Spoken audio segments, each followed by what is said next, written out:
運命か。私はそれを追い立て、向き合い、最後にはくびり殺した。お前もそうだろう。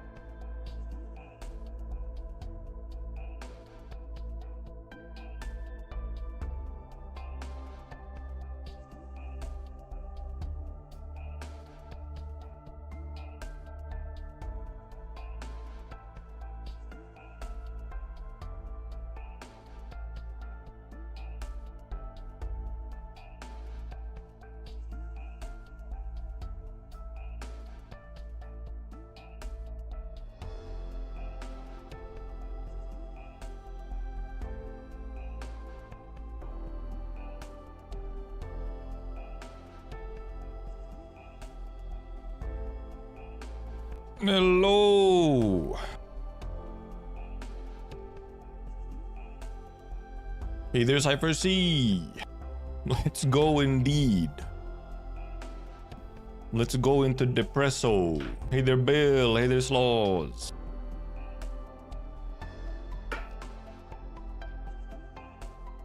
Oh boy. ツリーハウスを作ってみませんか?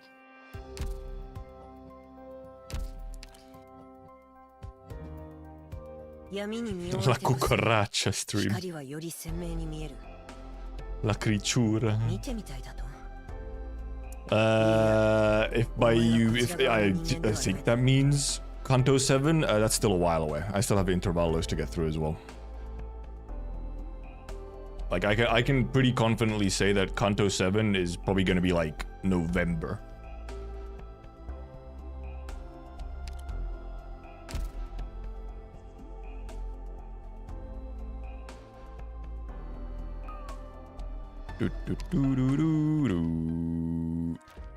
I was right, yeah, because the furniture's already here.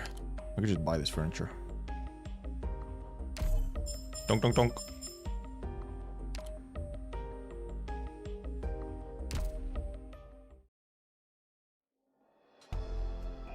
Three shots of vodka really help on the sleeping schedule.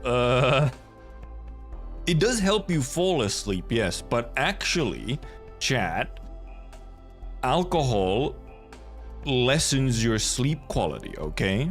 Hey there, Dusk. It is late afternoon.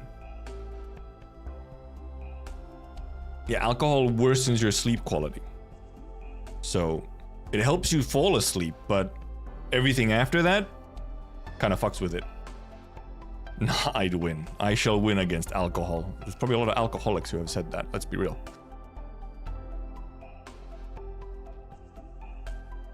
They believe they would win.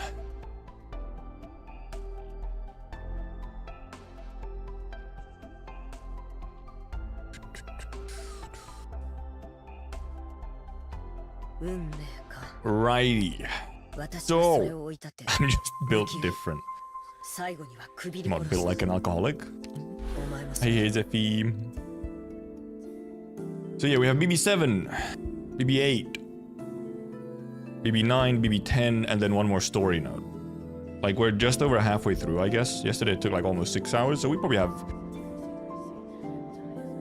let's be real, probably minimum 4 hours or something, unless this latter half is faster.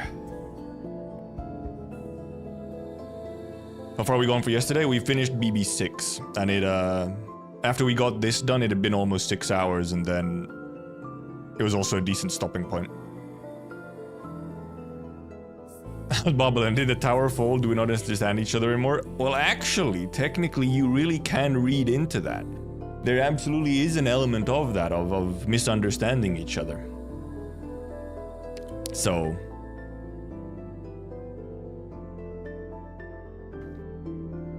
I think there is a reason why it is, you know, why they chose the name BABEL for this stuff.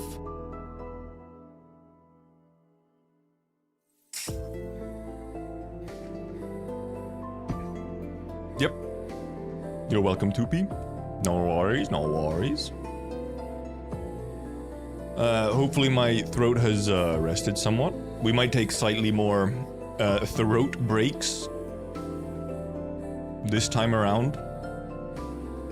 Hey there, Flippa. Also, I may, maybe towards the latter half, I may have to. I have a couple beers in the fridge. I might crack open a couple. I might need them. P's not a real name. I can't remember. You told me to call you something. I thought it was P. Yep, yeah, the heartbeat. But also, more importantly, it's a heartbeat that's getting slower. Yeah, I noticed this back when it came out on CN, and then someone posted the stages.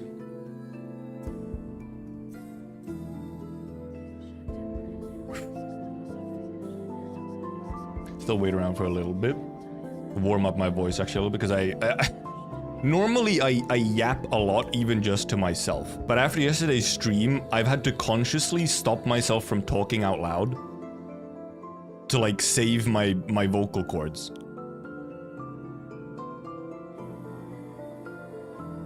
So maybe I actually haven't even like warmed up my voice.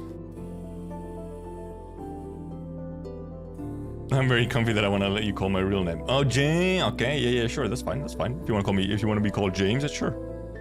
If I remember, don't hold it against me if I don't remember, because I'm horrible with names. I remember faces and stuff like that. Names. Gollum juice. Gollum. That's probably a bad idea to do that, boys.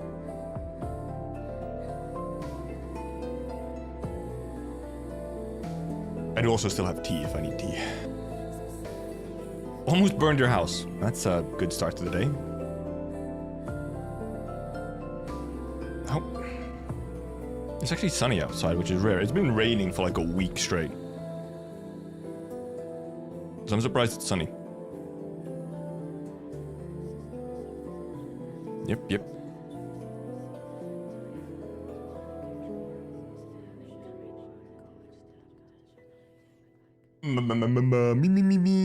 Me. Like vocal warm-ups. It's fine. Oh, that's a bit loud in my ears. Is the volume okay on stream's end? Because this music volume should be about indicative of the story as well, so.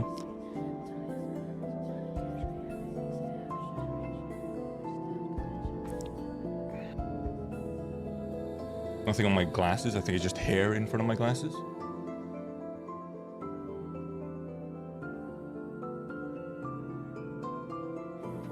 Whew.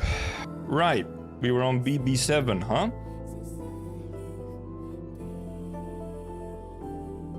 Okay. I did try to find like some like, what is it, like cough drops or whatever, like throat things from the store, but there were none.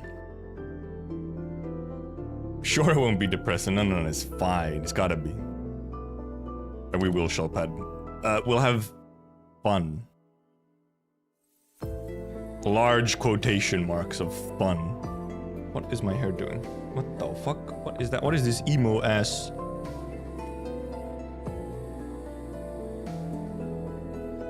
Hold it in place. Headphones. Thank you.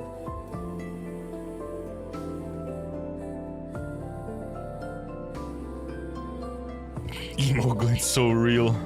Way too real. It will be after this. Like, I will enter my emo arc, maybe. It's completely possible. Suffering builds character. Or causes, you know, permanent mental trauma which nerfs you for the rest of your life. Either or, you know. 50-50. Coin flip.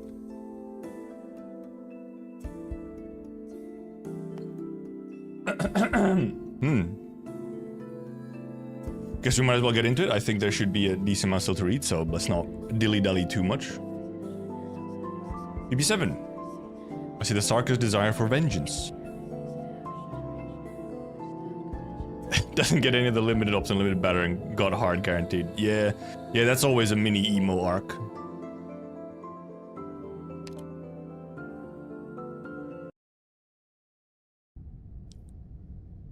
Right, we left on a doctor's sort of revelation slash like commitment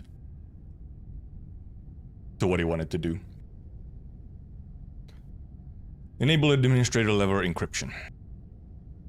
Image number 0018, admin. Activating recorder, beginning video record. These screen effects are freaky. They're like bad vibes. While I slept, the ruins of our homeland nurtured new life. Originium is what guides their development, reshaping the life forms from Talos 2 to have a similar appearance to us. Instantly the Talos 2 reference, huh? Okay.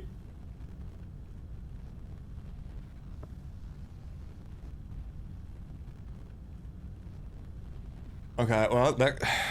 Okay, yep. Okay, that confirms more suspicions. This confirms, like, Enfield suspicions. Hey, thank you, Lolan, for the gifted membership. It just doesn't stop. Okay, YouTube's being real slow with the API clearly today. It'll pop at some point, I'm sure. Somewhere over here. I'm waiting for it. I'm waiting for it. Also, it doesn't apparently come up on chat, but I'm waiting for it. At some point the membership will come through. Oh, okay, it'll come through at some point. Thank you, Lolan, for the gifted membership. Anyway. Originium is what guides their development, reshaping the life forms from Talos 2 to have a similar appearance to us. I am rather fortunate.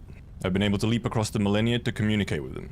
I've even considered myself one of the people of this land for a time, experiencing their past and future. But in the end, I am not of here. I've even begun to feel uneasy about Theros' efforts. If the Originium project ends in failure, no, even if it is merely postponed for some time, Tryzyn, Kelsit, even the future that I promised to Amia. The inhabitants of this planet, some of the few life forms known to us, are but illusions that will break at the slightest touch. I've been lying to them and to myself for a very long time now. But how will I explain to Kelsit, or Tryzyn, or Amia? Am I supposed to tell them that all the pain that they have been through is the key to their salvation, and they must stop fighting? That all of Terran civilization is a fleeting dream, and only by being assimilated into Originium will we have the opportunity to avert our fate? Seeing the lives of those they call the infected dissipate like smoke brings pain to my heart. Hey there, Borderline. It has been a common sight on Terra, but always marks the end of life, sorrowful and cruel. It has been too long since I've heard a voice full of life. Can't just see them as unexpected sparks. But what I see cannot be called a warrior's death. Rather, they have given in to the Originium's assimilation, passing through death to join the assimilated universe, a chance where life can break through the deepest darkness. Let me read that again, so that I understand.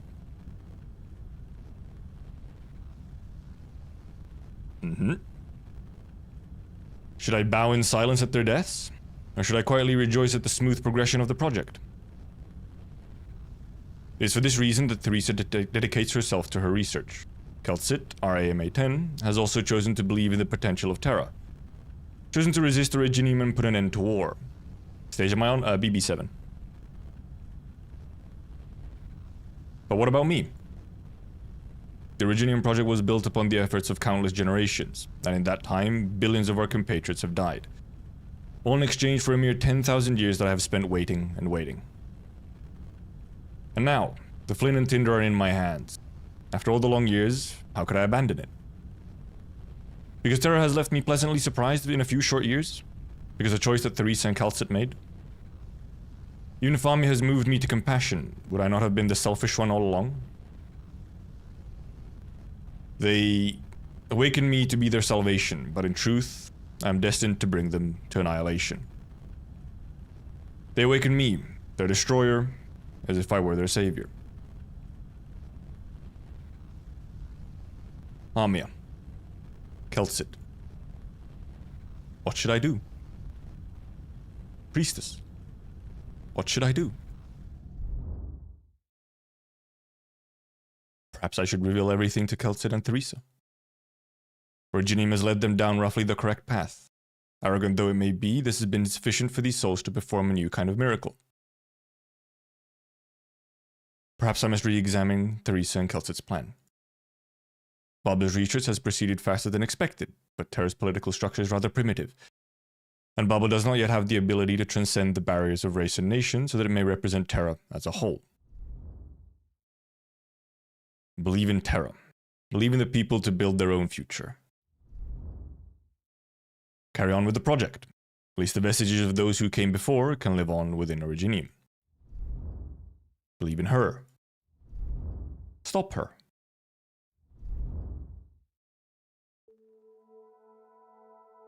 Whoa.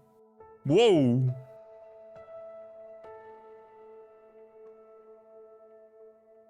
Oh, okay. We're way back, huh? So that's one of the portals then, huh?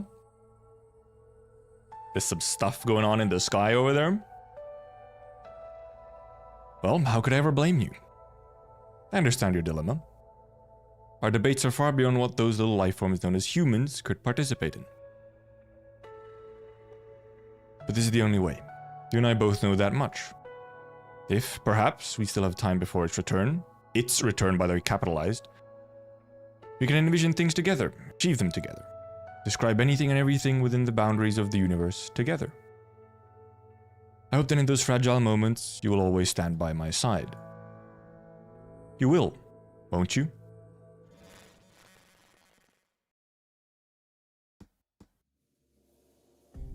Oh, so it's a bit Dyson Sphere-ish. That concludes my report, Your Highness. The military commission seems to be certain we will retake region C8 to 10. C8 10's village and supplies, but by building an outpost there, they have already fallen into a trap. There are, however, some officers who have begun to use tactics completely different from Manfred's, highly irregular. Our spies have reported seeing Naxxeras entering the troops' camp. Ms. Sullen. What does the doctor make of it? The doctor believes that no matter how the Sarkis god of war intends to participate in this conflict, our arrangements will be thrown into complete disarray. What about you? Everyone is well aware that many members of the royal court have always favored the military commission, which advocates for reprisals and violence. But on account of certain restrictions, ones that you might even call rules of convention, none of them are willing to participate in the civil war. If the sovereigns were to decide to wage war upon us in Khazad-dûm, those Sarkis who have not yet returned would once more be unable to find BABEL on the map. Practically speaking, if the court sides against us, the military gap will be concerning. Those that support us are, for the most part, not warriors or soldiers. Well, so, borderline, this is before Doctor became the self-insert. Before the amnesia. It's a prequel. For many of our troops, this is the first time they've ever held a weapon. This is why I must speak my mind. No matter how you look at the facts, our situation is changing dramatically. I understand. Keep monitoring the Naxxera court. If Neslan is no longer holding back, then Dukarel is likely to act as well. For 3 weeks in a row, the Rose Riverbank has no ships. Rose Riverbank is the most excellent spy network. They're able to deceive anyone they so wish, except for their sovereign lord. Tell them to pull out immediately. Leave Khazad if they must. Lie low in the other lands. It will be done. I'll take my leave then, Highness. The Royal Court. They possess the most direct capacity to use force. Neslan only agreed to hand over command because he was promised a war that would reshape the land. Although rather troublesome, it is a challenge that we would have had to face sooner or later, if we were to achieve all that we hoped for. BABEL does not blindly reject violence. It is clear to us that if necessary, we must use force to defend our beliefs. This also means that the Sarkis will further devour themselves, venting the hate they hold for the land by setting themselves ablaze. It will mean the end of us. Defeating the military commission will not solve all our problems. We must give close to those Sarkis who have grown up knowing only hatred and suffering, in other regards as well. As for Ripathy and Originium, we... Knock knock. Please, enter. Ascalon! Your Highness. Oh, whoa! Whoa! Your wounds have not yet fully healed, Ascalon. There's no need for you to make your report in person. I've recovered. Besides, this is top priority. Hodor's team successfully intercepted a witchcraft decoder. The doctor has already begun deciphering our enemy's codes. I believe we should see results soon. Is that so? Ines? W. You have done very well. The W is like, oh, Pog, I got praised by Theresa. Thank you, Your Highness. I hope we'll crack our enemy's comms as quickly as possible so we can plan our next stops. Where's your captain, by the way? Hodor took a few flesh wounds, nothing too serious. He's getting treated in the infirmary right now. If that is the case, then I will not waste your time. Go to him. Of course, thank you kindly, Highness. Holy tick. Ines is a bit tick, yeah. Hi there, W. Oh man, I'm glad they brought back the Arknights sprite. It's really nice. W? Eh, what? Go to Hodor. Oh, Alright, got it. Guess he still ain't dead. If that is all, Your Highness, I have other business. That reminds me. I still haven't thought of a real name for the girl, have I? The girl? Oh. The girl for W? Considering certain knowledge? 1093, winter. Okay, it's been like 2 years of civil war. Weather, rainy. Casdal border, Casdal.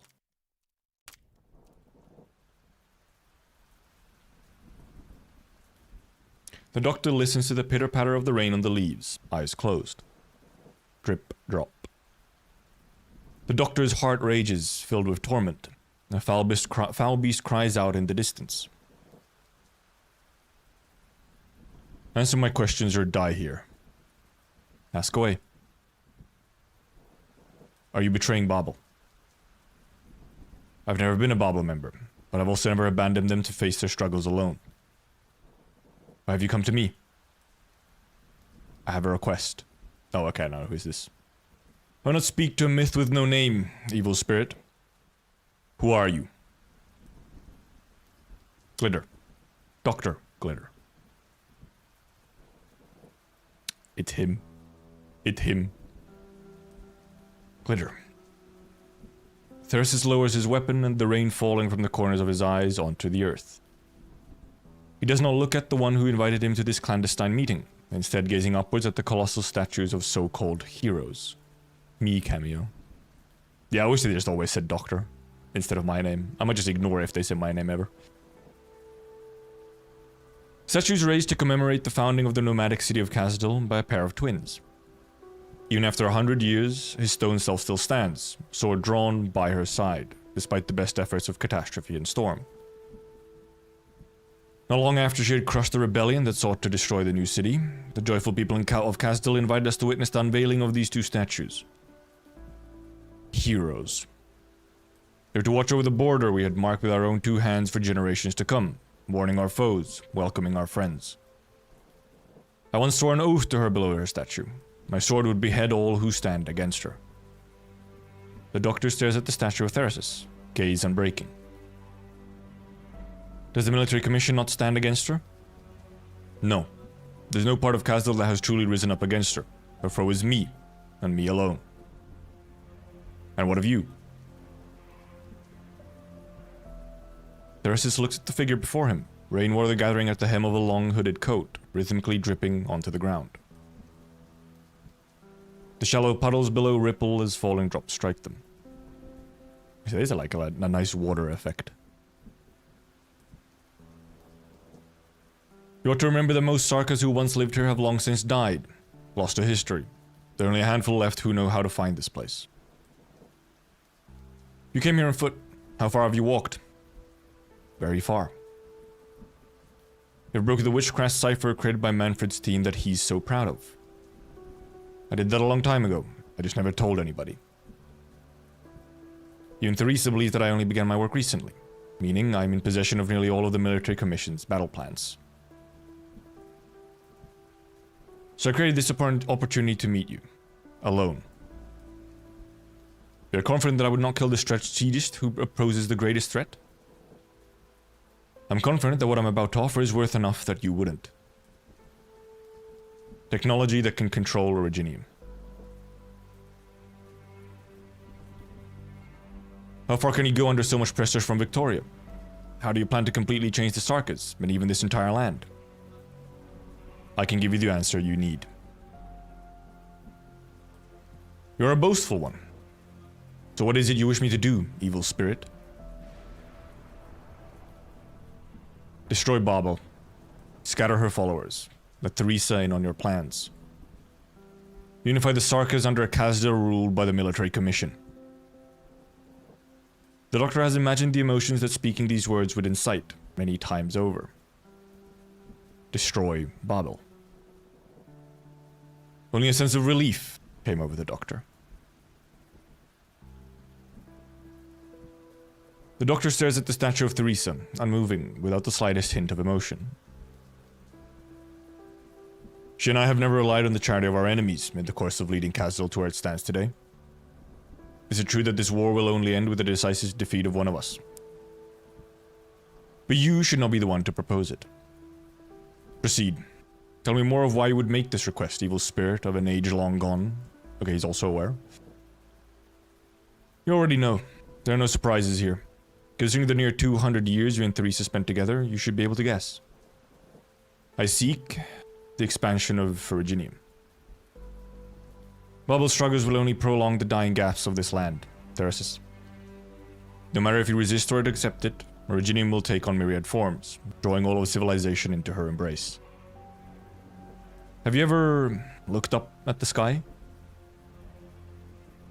Beyond that sky, far beyond the twin moons, there's a place that we would once return to, where we would sleep peacefully. But I am the only one left, here speaking with you. In the course of the Sarkas' eternal search for the remains of dead gods to fend off your enemies, have you ever wondered? Why did those gods die? True, though. Hard line. The rain intensifies. The Doctor draws tight that trademark hood and stands below the towering statues.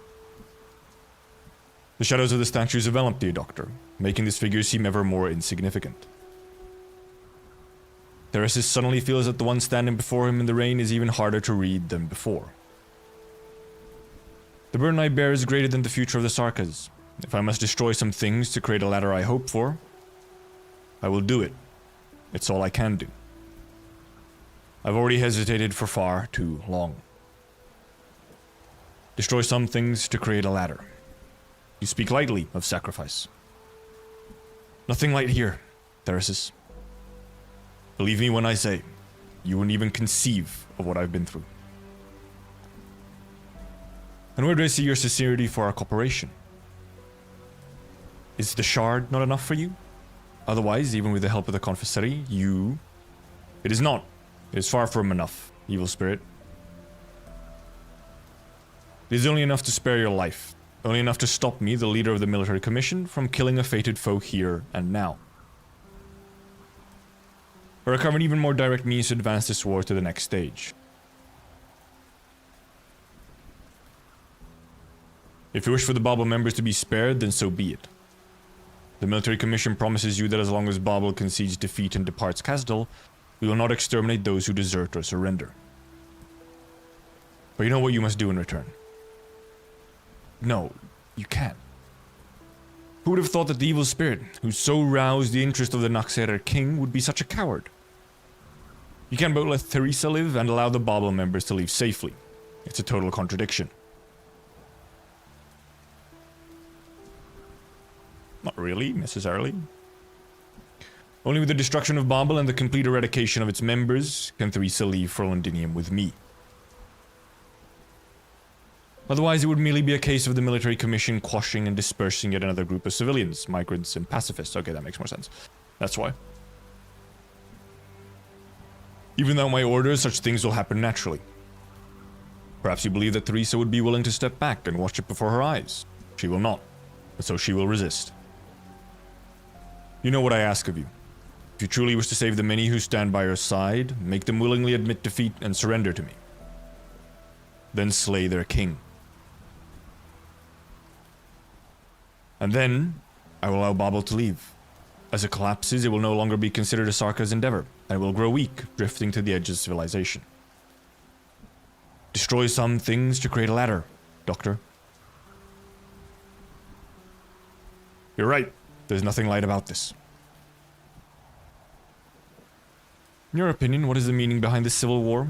What meaning would her death hold?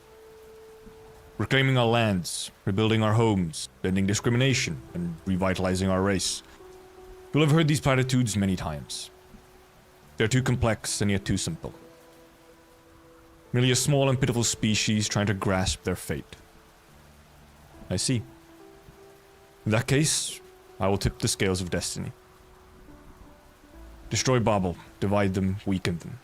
Allow them to return to their former lives so that they can know a moment of peace in the final century. Wow, he's just saying final century, huh? That way, we don't have to kill Tryzyn. Or at the very least, we can minimize the loss of life. Fretting over violence serves only to stifle you. You understand the Sarkas better than most, but perhaps still not well enough. I have a question myself, Doctor. Evil spirit of a bygone age, you who call yourself a giant, a god, a supreme creator, one who can dictate the fate of the Sarkas. Are you the only one of your kind? I am.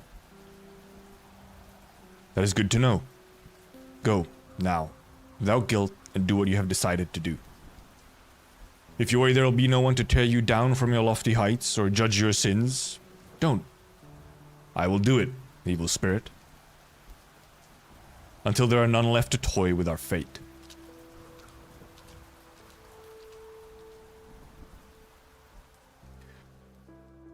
The Doctor listens to the splashing of the puddles behind, the sound of footsteps fading into the distance. The Rhesus is gone, wishing to stay not a moment longer.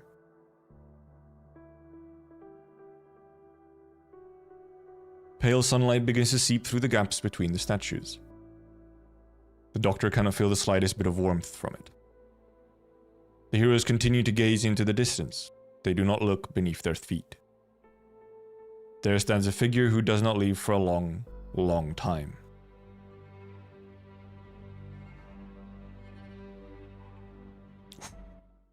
Good scene! What a good scene! The not quite betrayal, sort of betrayal, but technically not, but like, what is he doing?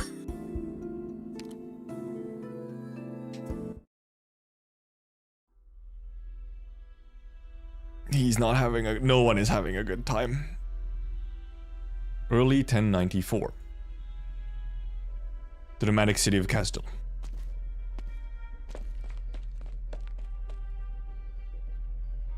Please wait, General. We are too impatient. But General, the Duke's envoy was almost ready to spit on... Did we get what we wanted? We got partial usage rights for the industrial area and the right to cross the border, but it'd have to be so humiliating? The Victorian Dukes have you at their beck and call, treating us Sarkas like tamed beasts. This is not what our soldiers redeployed from the Civil War were promised, General. Trainwreck in slow motion. Yeah, it is like, because it's a we know where it's going. So you're just like, you're just there, watching. Suffering on the ride, like, the train has no stops. Is this not all that we desired? Perhaps you would prefer the Victorians treat the Sarkas as their greatest enemy from the beginning, banding together to face us?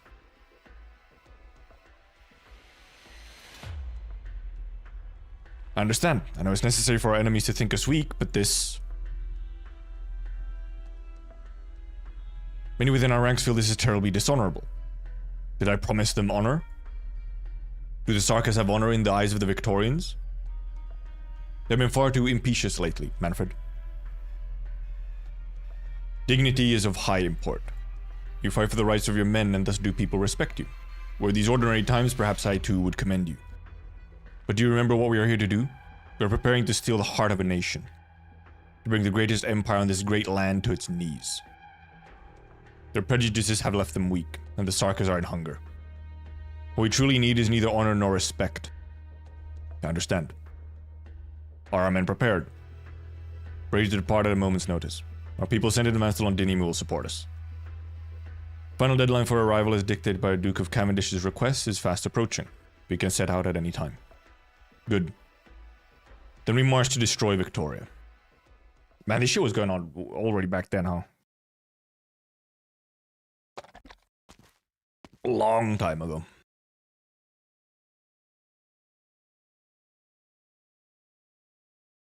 Have you been on duty this entire time?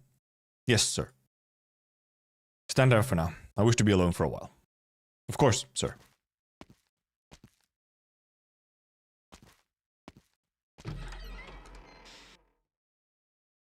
Once the guards leave, Banter takes out a wine glass he had placed to the side. Care for a drink? Oh, hi there. You never drank before. I still don't. But the general has ordered me to learn Victorian etiquette, all preparation for our upcoming duty. I've learned rather recently that every meal those nobles pair every meal with multiple kinds of wine, each requiring its own unique glass. Remember when we were young and the general led us to an ancient battlefield for swordplay? The night was cold and only after the general made some soup did we realize we had nothing to hold it in. Thankfully, the battlefield was nothing short of spent shells, and you used those to fashion 4 cups. You, me, the general, and her highness, carrying cups made out of shell casings while sitting in front of the fire. I remember. It was a peaceful night. Just like this one. The frigid moonlight of late winter falls through the window. Manfred rests his hand upon his sword hilt that was equally as cold. The air is still, and the two of them can hear the other's heartbeat. You're going to Londinium tomorrow. I know you wish to see the general. And you couldn't, otherwise you wouldn't have come to see me. I gave up. Found that when I caught a glimpse of him from a distance, the first thought that came to my mind was that I should kill him, there and then.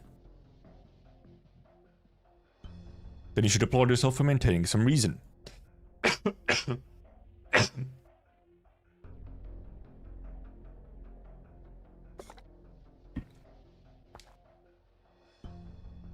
And so you decided to come to me? I heard you've improved your swordsmanship. Why don't we see for ourselves? I've never been able to best you. Don't beg for mercy before you've even fallen. There's the one time we fought in Her Highness's study. We knocked down an entire bookshelf and the general took our weapons away and made us tidy up the room within 30 minutes. I knew that you did it on purpose, wanting attention from their highnesses. Is that so? Ascalon hides herself away into the shadows in the blink of an eye. Another blink and Manfred feels a chill running across the side of his neck. He didn't have the time to draw his sword and fight back. He didn't have the time to even think about fighting back. Perhaps he was too tired. If I cut your neck here, at least there will be no need for you to die in Londinium. I can just throw your corpse into the furnace. It would spare many from dying on a distant battlefield in a foreign land. If you made your decision, then kill me here. It'll be your final chance. You've made yours, I see. The general says you lack conviction, but I don't think he's entirely correct. You shouldn't speak so much when someone has your life in her hands. Okay, but Askel, you also haven't just killed him yet, so... It is only recently that I've realized I'm not as resolute as you. We have been brought to where we are by the invisible tides of fate, but ever since the day this war started, there's no going back for us. Then do your best to survive. I won't hold back next time. The silent assassin stows her blade up her sleeve, then slowly steps back into the shadows. Neither will I. If only this was our last meeting.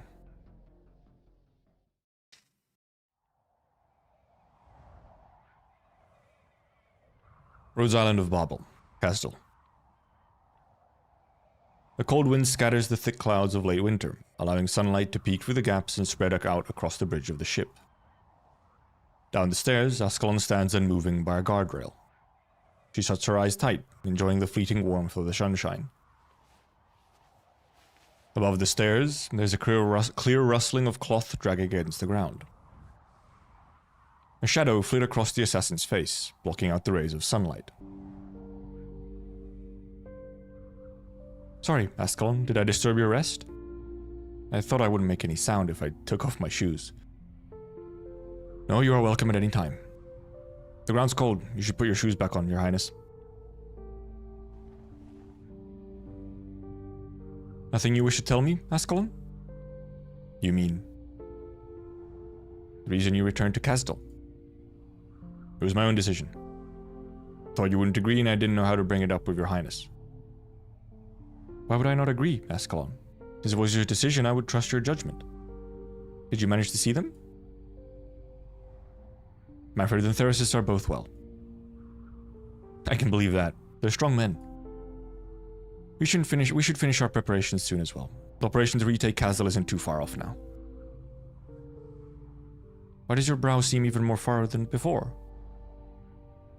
Our recent combat plans have been radical, and they've won us some battles too. Still, I've been feeling uneasy. BABEL has changed a lot, especially... Yes? The Doctor.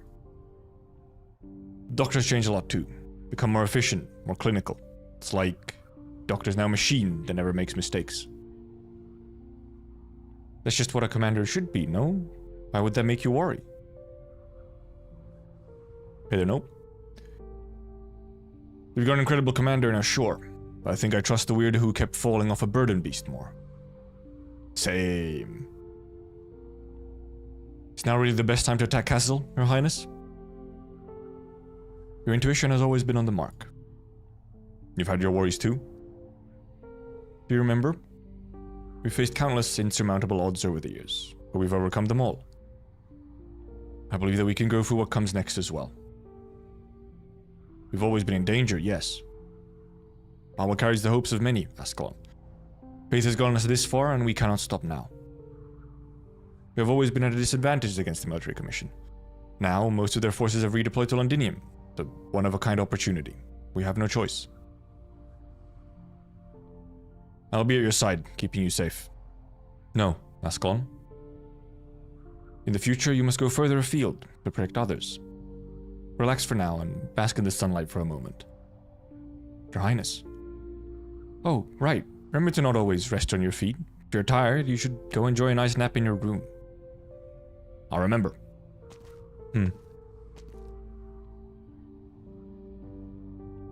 Mom Theresa. The sunlight shines upon Ascalon's face once more. It is bright and warm, but the moment the shadow faded away, she suddenly felt some peculiar emotion flooding through her chest. At the time, she was unable to describe what it was. It dawned on her many years later, on another sunny day. It was an unwillingness to part ways.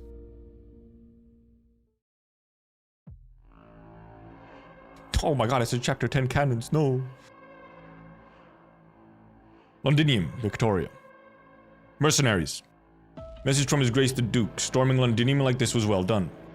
Assemble in Central in an hour. You'll be reviewed there and then you'll receive your bounty. Hey, did you get all that? Yes, your orders have been received. Do let the Duke know on my behalf that we will be there on time. Sarkis thank him for his generosity. Uppity devils.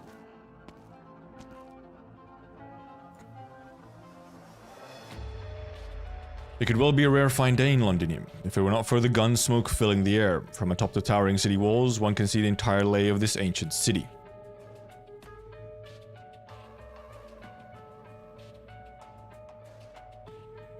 The general in his blood-stained uniform says not a word, his gaze fixed on the great edifice in the center of the city. In the skies above Londinium, a dark cloud floats by. Doshard.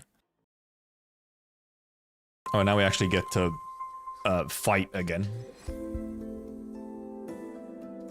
After another, like, half an hour read before the fight, that is.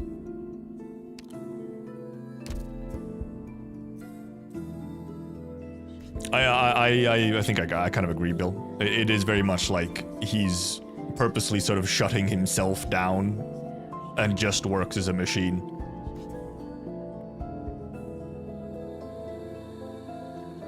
Because he's made a choice and he's not terribly happy about it. He's still, like, conflicted on the inside, but he's determined to go through with it. Also, let me just give me a second. The lobby music is so fucking good. It's so good. Here. Oh, okay. No, oh, right. Okay. Yeah. It's just YouTube chat sometimes breaking. I thought I still had the message fade on for the chat. Just because YouTube chat sometimes fucking breaks and like resets itself. Also, yeah, you know, Eyes of Priestess. That's the trust farm. What the fuck? I accidentally resized the game. It should be fine for this screen. Just squish.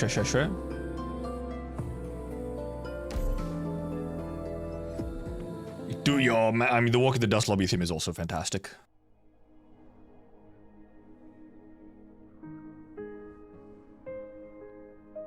Spring 1094. Is that the link to the album Borderline? I assume it is, but I will just delete the message because it looks a little funny when you have the link there for a long time.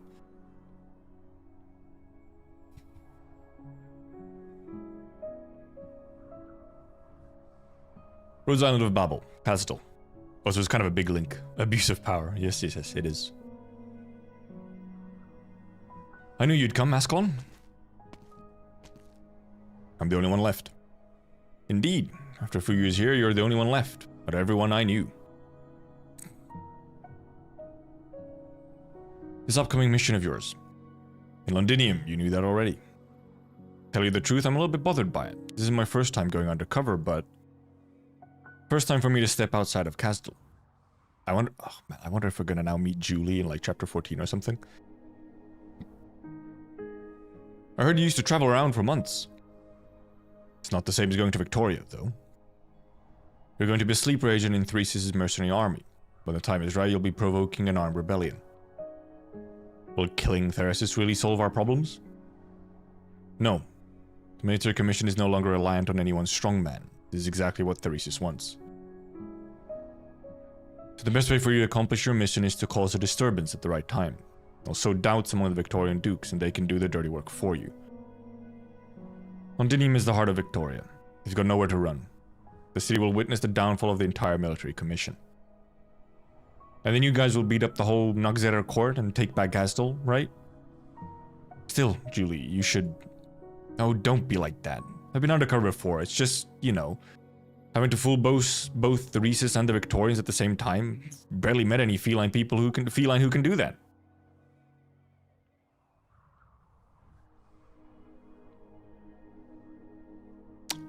Oh, true, yeah. The star did state that she was gonna fight the Steam Knights.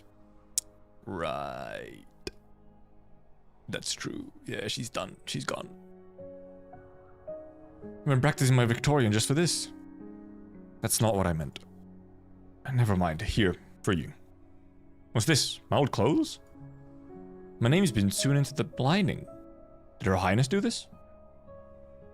Her Highness wanted to give you this in person, but I don't want you two to meet at this moment. I would rather she not have to suffer too much. You know what I mean. You know that everyone involved with this plan is considered sacrificed already. Her Highness knows this. She wanted to say goodbye to you all in person, but that would only make it hard for her to sleep at night. So I lied to her. I told her all you left earlier than planned. I'm sorry, Julie. You might have wanted to meet Her Highness too. Julie does not reply. She strokes his name sewn onto her clothes of linen, feeling its rough texture in silence. Julie. She remembers how Her Highness would teach them lessons. She's more used to killing people than learning things in a classroom. Although she would doze off as she didn't understand the things, she knew in her heart that everything Her Highness said was right. That's why she has never raised a question in class. Who wouldn't want to see Her Highness one last time? But I don't mind, it's you who gives me this. I've learned a lot from you in these past few years too. Ah, you're not thinking that you might be more qualified for this mission than I am, are you? No, I'm not. There are some people who actually mentioned you at the meeting earlier, but we all agree that it's best if you stay in Castle with Her Highness. As for me, I've always been on my own, so I was the first to suggest. You could go and join Scout's team. Remember, you have already applied for it. That was just because I wanted to learn everything I could from a hero. Also that I could beat you one more time. We fight more or less in the same way. It's kind of a bummer leaving without having sparred enough with you. Really wouldn't be telling you all this if it wasn't for the fact that I'm about to head off already. Do you have anything else you'd like to say? Nope. Never expected my first time leaving home would also be my last. Also never expected the person sending me off would be the unsmiling, silent head assassin who's always standing by the king's side. Answer me honestly, Ascalon. What's it like out there, in the lands beyond Castle? Ascalon does not answer. Seems that Julie did not expect to receive one in the first place. Julie simply gets up and leaves at a languid pace, as though she was just heading off to get a bottle of top-notch wine. Ascalon watches her as she walks off into the distance. She suddenly feels like there is something unfamiliar about Julie, the same feeling if she were unable to recognize her own reflection in the mirror. Wow, British! 3 months later. Village on the outskirts of Londinium, Victoria. Come out already, there's no use hiding. We received the info while in the city that there's a squad heading off to Casdal. There must be you lot, right? We blocked off all the other roads out of this village. Don't even think about passing through me here. Oh, this dude. Got you. Look at your wounds and all. Thought you could beat a civilian in a state like this. She shakes her sword with disdain, flicking off the blood on it. Maybe you're waiting for your buddies to come help you out? The others are all dead? As a doornail. All your friends are dead, so why does it feel like you're breathing a sigh of relief? Death is but a mercy, my friend. Who the hell are you guys? That does not matter. No. Okay. Oh, I was worried. Your blade struck true. She hears the assassin break out in laughter under her blade. Only once he has finally stopped breathing does she peel off his mask. Julie freezes. He thinks hard for a long while before finally realizing the identity of the Sarkas based on the marred birthmark by the corner of his eye. His portrait had been circulated around the Scar Market's book of bounties before. He had many aliases, but nobody knew what his real name was. He's been active for far too long enough to become a subject of boasts and quips from drunken mercenaries. But the two horns that mark his bloodline and identity have been cut clean off, leaving eternal scars on his head. There's other masked nutjobs willing to die for their cause. Do they also like chopping their horns off? Did you need to go this far to muster enough courage to assassinate her highness?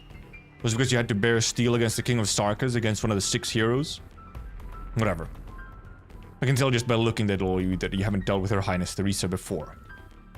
Well, don't you worry, I'll burn away your faces. Sure, it'll be turned into some real stinky charcoal, but it beats being remembered as a sinner. You guys can't come back to Castle, and this is the only thing I can do to help you. To be honest, I don't think you and I are all that different. I can't go back to Castle either. Assassin boys.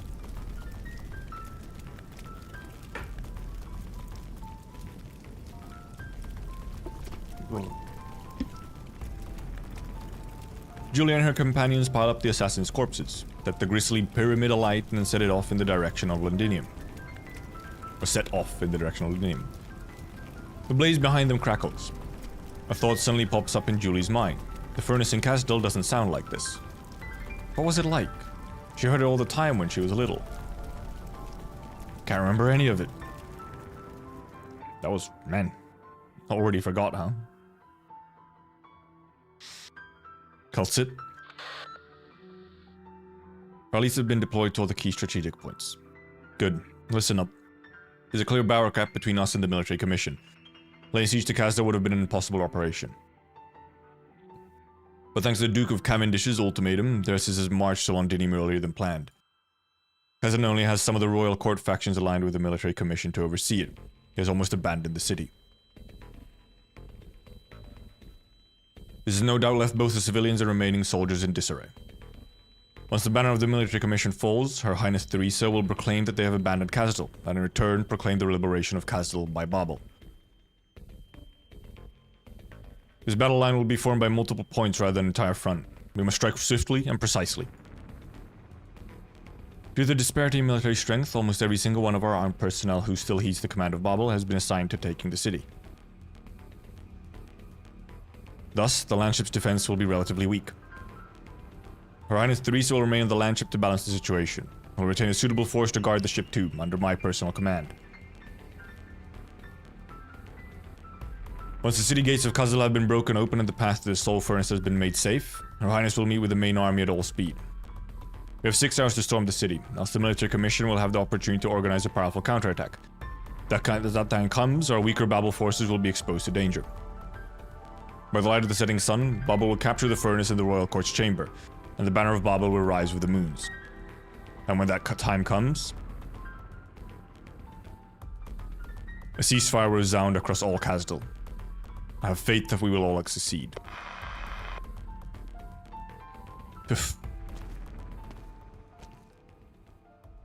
Wonderful organization, Doctor.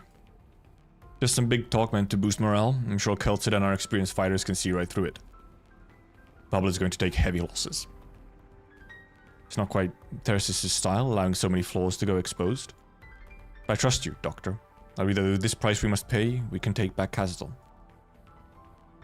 Theresis is going to fight for the power he most craves in Londinium. If our assumptions are correct, once he tears apart that empire, he will set its sights back on the city. No one's suspecting, Doctor. Except maybe, unless. Is there no room for 2 Kazdals on this great land? Perhaps there is, but if we were to split our combined strength in 2, then we'll not be able to resist the next invasion of our enemies. Moreover, while the city can always be rebuilt, what the Sarkas have been truly failed to do for millennia is to unify. Even the military commission failed to gather together all the surviving factions of the royal court. Are you wondering if things would be different if it was Theresis who wore the crown? No, they wouldn't. Sarkas who'd come rushing into the city, escaping from wars and trying to feed themselves, would still band together and fight their king. To band together. Such a simple and unimaginable way to put it. Indeed. According to Keltsid's rough calculations, the population of Sarkas currently living in Kazdal only constitutes 30 to 40% of all Sarkas across Terra. Unification under the banner of hate would be effective, yet short-lived.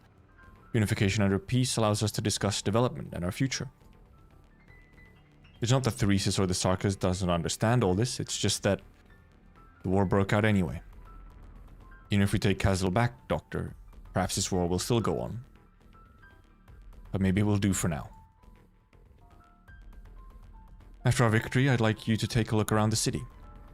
It is my home, and the home of many BABEL members, and also Keltsid's home. You have fought for BABEL for so long, yet you have never set foot in the homeland of our memories. I haven't been a very good host in this deal of ours, have I, Doctor? See how the Soul Furnace brings light and heat to Kazdal, the city built on our pain, and you might see why we are so greedy in our desire for a peaceful tomorrow. I will.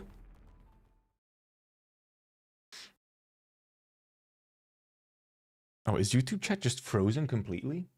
Oh, YouTube chat is just completely frozen, I just realized. Why did no one say anything? Hello? Chat, why are you doing this? YouTube, are you okay? It is just completely frozen. It's like the first couple of messages.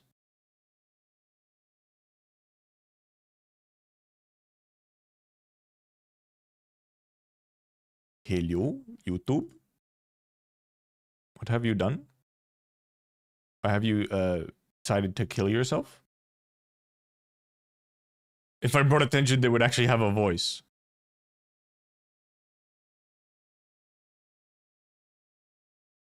Tough. This thing.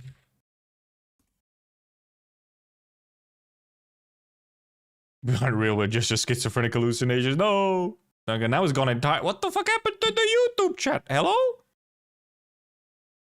Do I have to? I might have to. Maybe I have to re-link the YouTube chat real quick.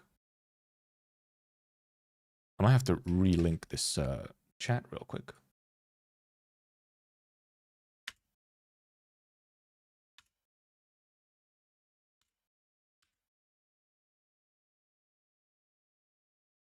We just gotta lock in the story right now. I know, but I still like it's reasonable to be there. I also just because I noticed that now I just like I want it to fucking be functioning. What happened to it? The hell? Why have you done this, YouTube chat?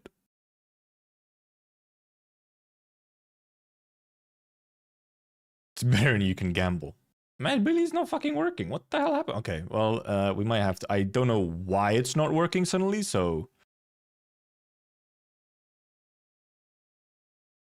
we might just have to ignore it for now. Because I don't know why it's not working is the problem. Like, refreshing it didn't work, then I have fucking no idea.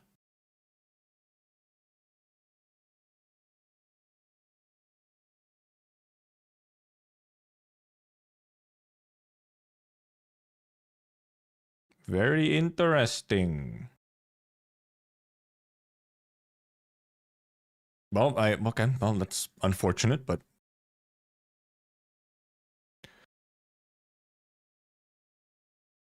outskirts of an abandoned town, Kasdal. How are things in town, Oda? We're still pursuing the remaining mercenaries. They have pretty much all holed up inside some abandoned buildings. I'm afraid it'll take a while to root them all out. Don't be reckless. Pay attention to time and don't forget what the doctor said. Our objective is to clear the flanks, then regroup on the battlefront ASAP. I know, if not for the doctor's contingency plan, we most likely would have been gotten by that ambush of theirs. But something strange in this. Clearly this town is right in the path of the catastrophe, so why would this gang of mercs risk ambushing us here? Still investigating that myself. We just need to find the leader then, Ascalon. I can't guarantee that they'll have answers we need. I know, stay safe. Also, why did it work at the start of the stream and then suddenly stop working? A catastrophe. Its brutal winds batter Ascalon. Faint blasts from the horizon distract her, as though they are reminding her. We are destined to walk along this path. It's you. Yeah, Scarai. Long time no see. You've grown, Ascalon. You really have toughened yourself up on the battlefield over the last few years. I assume you would have joined that man in huddling behind Londinium's walls like a coward. Me? Follow the Regent? I'm afraid you've got that wrong, Ascalon. Mercenaries never follow anyone. All you care about is profit. Here in Kasdal, the only thing that helps you earn that profit is violence. Lucky for us that we have the knack of sniffing it out. Naturally, I'm happy to help everyone see what prospects might show up on this list of jobs in a suitable manner. After all, the Scar market never makes wrong investment decisions. Ascalon's sleeve blade stabs at the giant's back, only to find his hand blocking the attack. It seems that this hand had been there all along. No movement is detected. If you thought that you could stop us yourself, then I'm afraid that he's living in a fantasy. Wrong again, Ascalon. Mercenaries are here because of the Regent's commission, yes, and it's none of my business. But I ever wondered why I am here?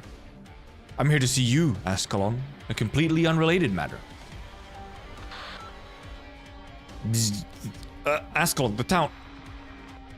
Another ambush. Oda? Oda! I didn't say you could leave, Ascalon. Then when those people stepped into that town, their fates were sealed. You can't save them. You still remember the first time we met? We're already at the confluence of fate. Here I see a rather abrupt ending.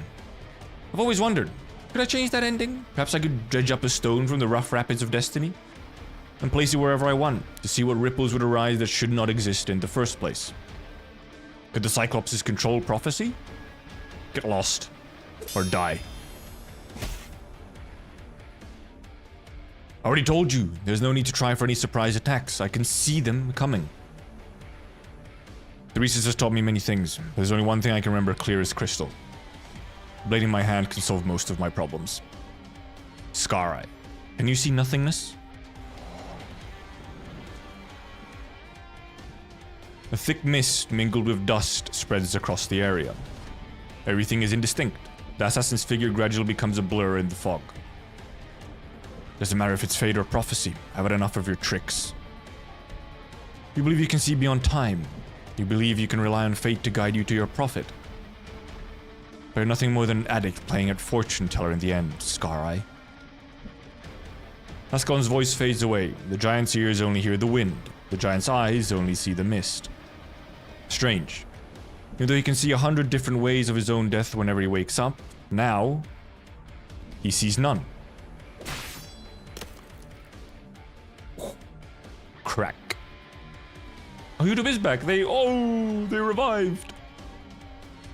His mask shatters. His eyes had been hidden in beneath that mask for nearly a century. He doesn't need them to see reality. Too many people, too many things, all unworthy of his sight. She's so cool.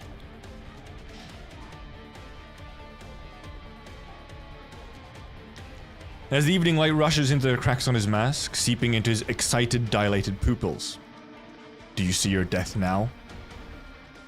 No, he sees a precipice. The rapid waters of the confluence of fate are flowing over it. Good bit, Borderline. Before we continue this fight, Ascalon, allow me to give your prophecy, free of charge. A story.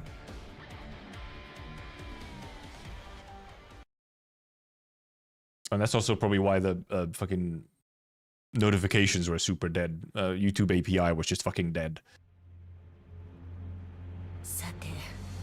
Alright, what kind of boys we got coming? Invisibility on high physical and arch dodge, but bad against stabilizer chains. Can cross through blocking units at low HP. Ooh, also not immune to bind, apparently. We finally do have a fight. Okay, we do have a lot of... Well, they have some dodge. But it's also physical and arch dodge, so I could just, like... delete them.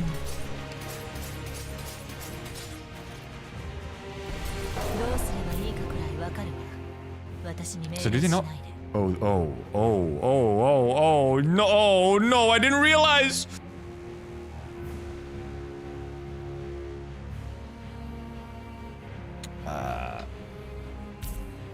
Fuck, that doesn't refund me anything.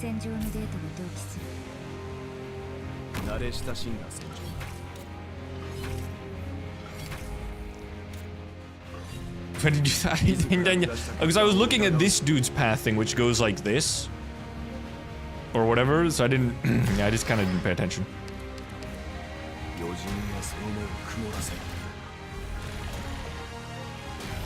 He's almost dead though. So, that's funny.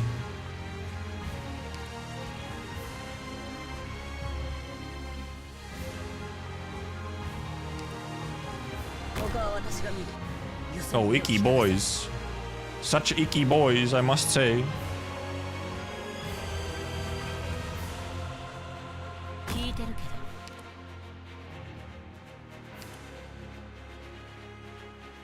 Uh-oh.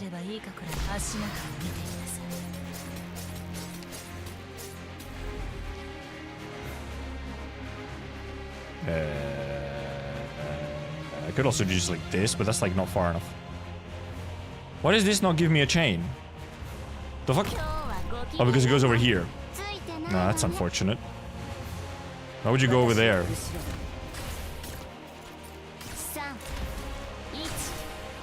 No, no! Oh, you bastard. That was a bit of a silly from me.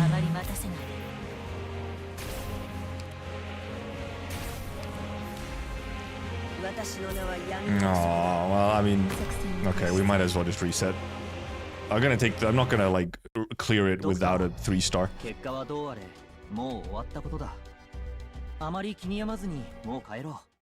Shaking my head.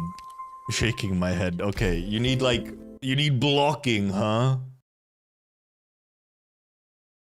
I can't believe I actually have to block something. That's so fucked up.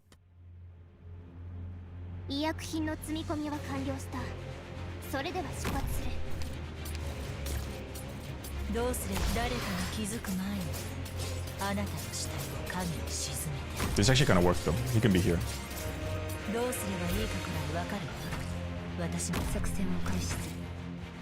And then once he gets over here, I can just do some damage on him.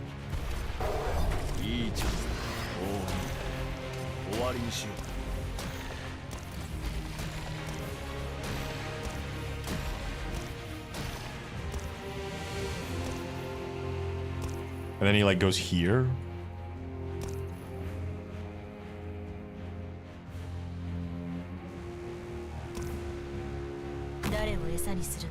Not a ranged guard, he just has an extra range increase on this skill.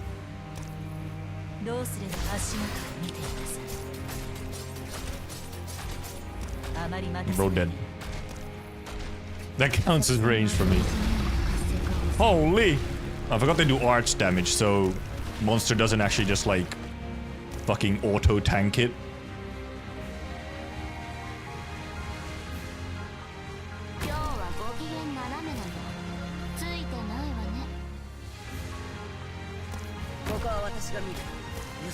No, she doesn't have healing, but it's fine. I can do like this.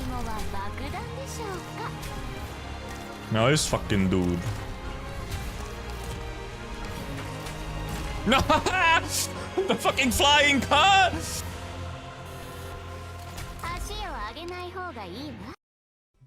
The fucking flying dude.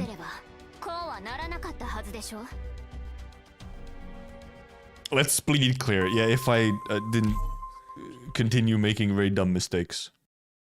As I'm using my lore accurate team. 蒸気も散ったな。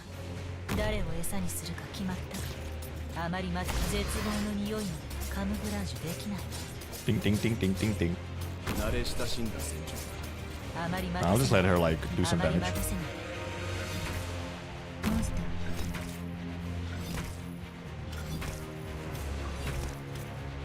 自ら下した決断を疑うな。憎悪はお前の視野を奪う。 Wow, I didn't stun him this time at all. That's fucked up. I got like no extra damage on because of it. She's on S1? Uh-oh.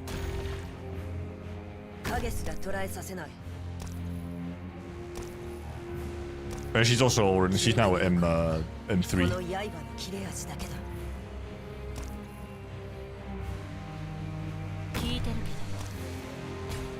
Nice, fine. We're cool, we're good. I can even use this early.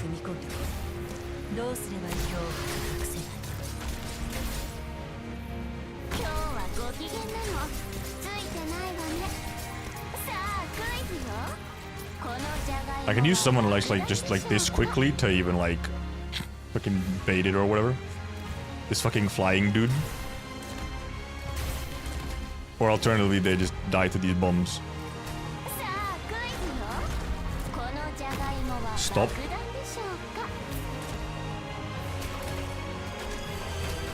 Yay! There was another one!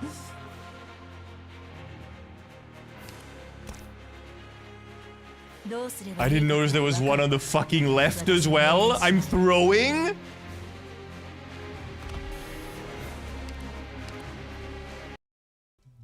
There was another on the fucking left. My god. My god.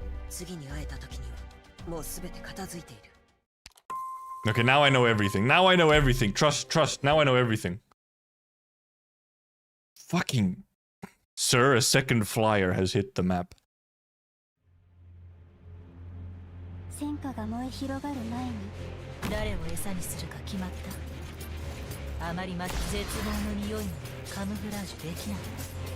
This way she can actually do more damage.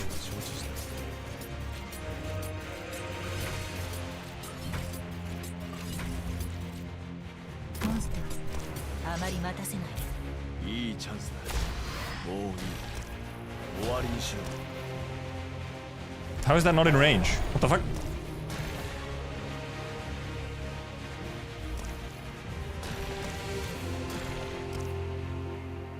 I can also do like this, because now she can hit the dude the instant they're there.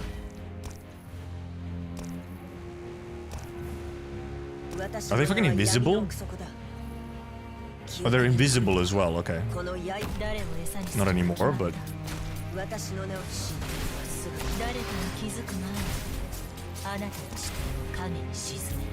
Take them out, do this. Over here, I think I know what I'm doing here. If I do this, then there's a chain. They'll hit the chain on Ascalon, and thus that'll make them fly so that they get blocked by monster.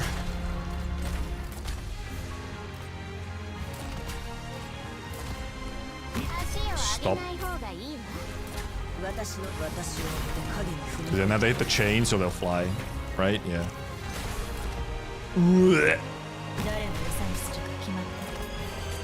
What a gigabyte. That was another fucking flyer! Okay, I have to be very aware.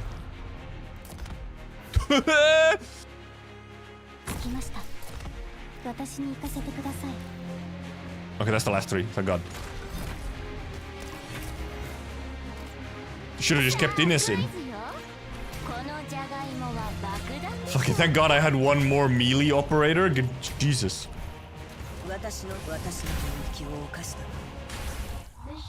Okay, now we're fine. We can continue with the thing that matters. Someplace in the wilderness. Kasdil. Ha. Prophecy? As if this could be called prophecy. Ascalon did not kill me. Oh, okay, now we're back to this where it started, where Ascalon fucking dropped him off a cliff. What has been spoken still requires discernment. What has been discerned can still be altered. The essence of prophetic arts is merely conjecture and calculation. No wonder there's no destiny that can be defied. The Cyclops court is nothing more than a big sick joke. That hurts.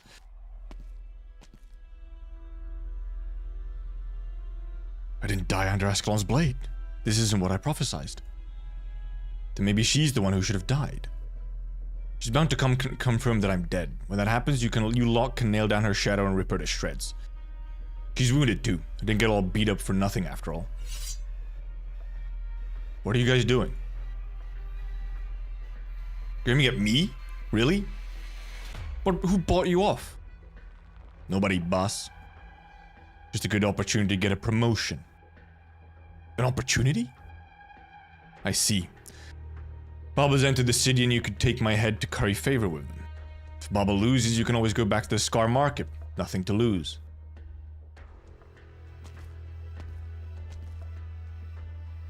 Scar Eyes suddenly looks at the soldiers he set up for the ambush himself. The wind sweeps past, carrying the faint scent of his blood. It's a good plan, fellas. Damn. Damn. The prophecy was true. Well, kind of. Fate did not kill him. He made it. He had reversed the prophecy. And then he died atop a stage of his own making. Yeah, karma. That was deserved. That was the most appropriate death for that dude. Londinium, Victoria.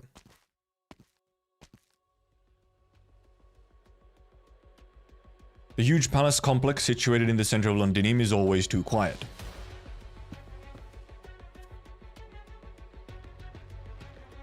Theresis disdains the apathetic nobles who live within. He only respects those who put their lives on the line to fight a way out and come up to him. Even if the swords that they raise are pointed at Theresis himself. Oh, the training? Showing mercy to your enemy will only result in your own death, Manfred. Do not repeat that mistake again. So the Dark Knight, it is the Dark Knight's OST. Forgive me, General, I thought... Focus on the enemy. Seems these traitors have been sharpening their blades for this ambush for a while now. They've stirred the hearts of the Victorians. We're the only ones who can extinguish this rebellion now. Also, YouTube chat is indeed... Oh, wait a minute. This actually might be a setting issue. Yeah, that was on me. That one was on me. It was just clearing the messages. By the time he murmurs his covert orders, a group of silent figures are already appearing on the chaotic battlefield. Like a passing gale rattling the raindrops in a storm. Oh. Stand back. We'll handle these guys. Julie, you and the rest keep going. Got it. I guess they didn't end up with the Steam Knights. Don't even think of getting close to the General. No need to rush, it'll be your turn soon. I'm the General's guard captain, assassin. Then you're gonna want to hold your sword tight. An inconspicuous arc sweeps past Julie's eyes. A chill runs through her spine. Her body stiffens. She thinks of the day that she saw Her Highness in the Scar Market. At the time, she did not even dare to raise her sword. Yeah, Thyresis himself isn't exactly a pushover. Enough, Manfred. General.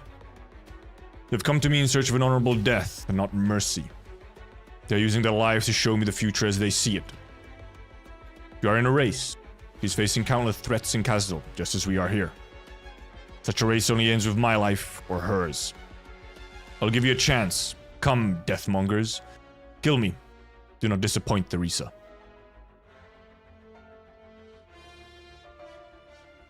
Countdown. 2 hours, 7 minutes, 21 seconds. Shatter. Yo, Logos. Adult Logos. The gates have fallen, they're about to come through. Countdown. 1 hour, 33 minutes, 48 seconds. Unify operations within the city to disarm the patrolling troops. The defenses in the city are weak. It's pretty much just the military commission's defense forces. We'll strike them before they can regroup. Move fast. Even if both sides are trying to prevent the battle from spreading into the city, this is still rather irregular. Send all our intelligence back to the Doctor. All operating teams, quicken your pace and stay vigilant at all times. Take down the military commission's flag at the plaza, and tune our radio into all frequencies in the city. Countdown. 49 minutes, 59 seconds. Prepare for the landship's connection. We want to let Her Highness and the others enter the region that we control ASAP. Also contact Ascalon's team and tell them the rendezvous quickly. 3 teams have already completed their deployments ahead of schedule. Where to next, Dr. Kelsit? The former site of BABEL. BABEL's flag has not been raised there for many years. Kelsit walks along the street. She's still familiar with the route to BABEL's offices. Sarkas on the street quietly move about, climbing as high as they can on the surrounding buildings, gazing at the same ruins within the city. A flag that has not been seen in Kazdal for many years slowly rises. BABEL has returned.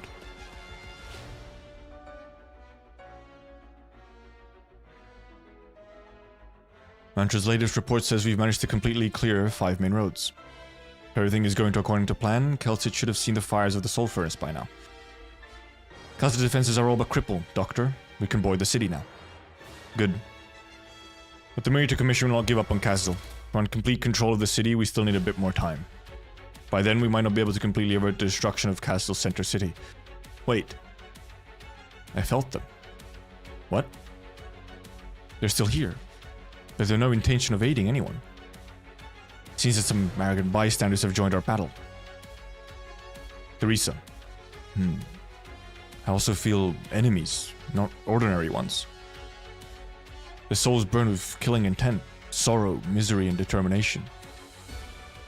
The military commission's assassins. They've intended to use the city as bait all along, so they can inflict heavy damage on BABEL's headquarters.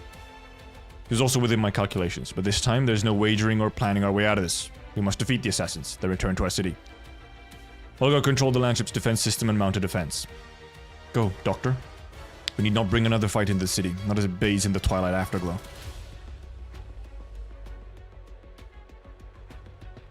Countdown, 22 minutes, 48 seconds. Closure, have you made contact with the landship? Still no response. I'm still overriding the city's broadcast power settings, trying to expand its range. Maybe the landship's comms have a temporary malfunction. I'm doing my best to bring it back online. Kelsey is not happy. Countdown, 12 minutes, 57 seconds.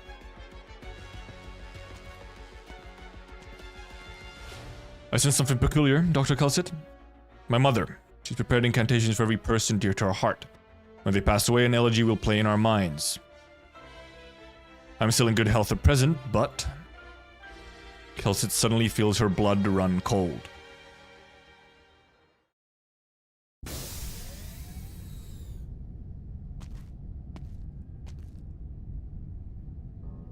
Even if BABEL can capture Kazdal, it is bound to suffer grave losses. Thyresis was right. They can't unite. The division of the Sarkas will be the new norm. Even given a long time, the Sarkas are able to go from a weak community to a world leader. Most importantly, I pointed out another path to Therasis. Lands in Londinium will have a greater chance of success if the Sarkas corrupt the land of Virginium and destroy their enemies. Isn't this a good thing? Such a determined race is now our followers. They will become the first brilliant bloodstain on the curtain of Virginium as it spreads.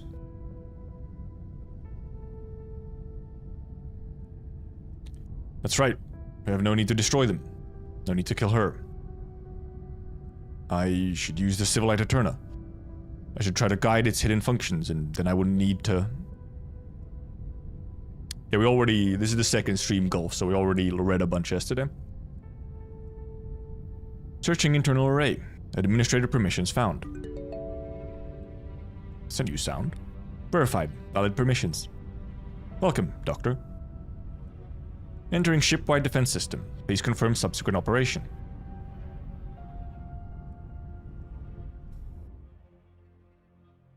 Should I really let BABEL continue their actions at this point? Am I really going to renounce the sacrifices of billions of our people in the distant past? Renounce their flesh and blood, ballads and songs? Renounce the spark that they have waited for 10,000 years? Renounce the Originium project? All for a race who doesn't even know what the barrier is? If, for the sake of Terra, Originium was stopped, if Theresa truly succeeds, then what have we been waiting for during the 10,000 years? Theresa and the races of Terra, do they really not have even the slightest chance of success? They do not. How could I be so naive to believe that? They are disunited, narrow-minded, undeveloped. An accident of life, a fortunate survival. That's all. All lives have the right to believe in their own hopes. But we have no time left. It is right in front of us.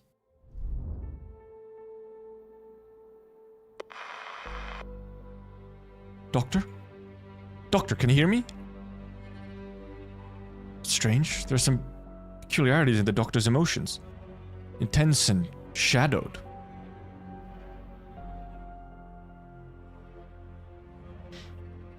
Doctor, what exactly...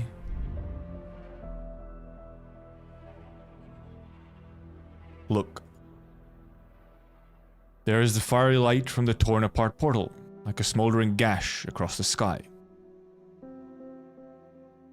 Only after centuries will it dissipate into nothingness.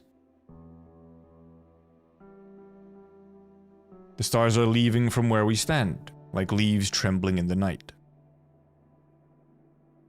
Yet that ship from Talos 2 still arrived at these rubble-strewn ruins. That is life. That is what we lost after our final day. That is the ancient ode to dispel any darkness.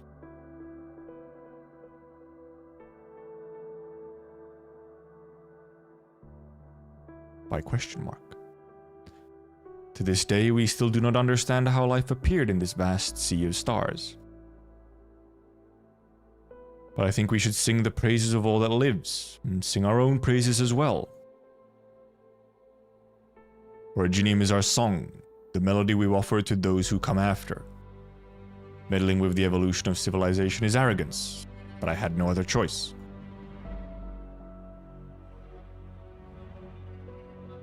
I have renegade on my promise. I have betrayed she who waited within time itself, Oracle. No lurk command. It is because of the love I felt. Love for life. Love for existence. Love is eternally pure. It leaves me unthinking. Kelsit, learn to love. Learn to believe. You have to think. Go and lead. Go and face the rolling stones that fall down the hills, screaming as they go. But in the end, I believe that you can learn to love. It is eternally pure.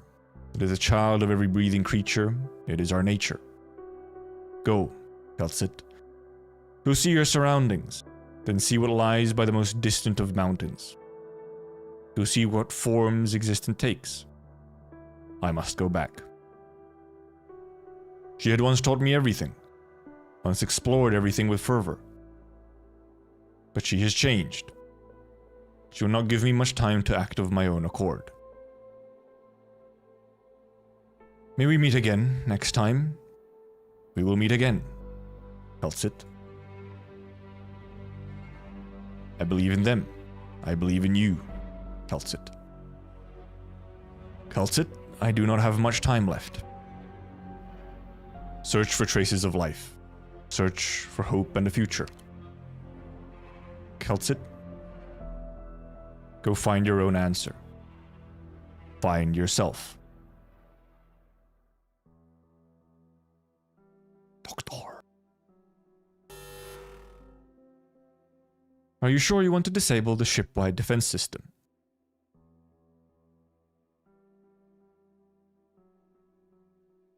Some hesitation.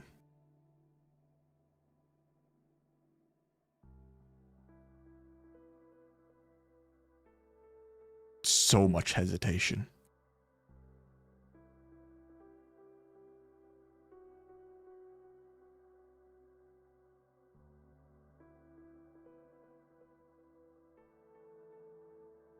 Dot dot dot.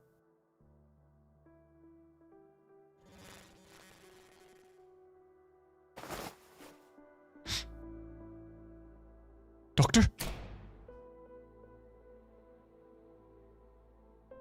Restart boarding ID verification. Selected. Confirmed. Restart shipwide communications model. Selected. Confirmed. Loading. Countdown has reached 0.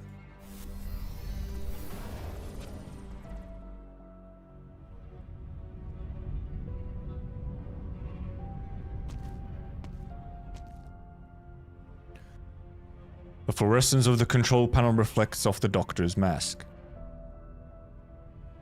As the screen shuts down, the face beneath the mask is shrouded in darkness again.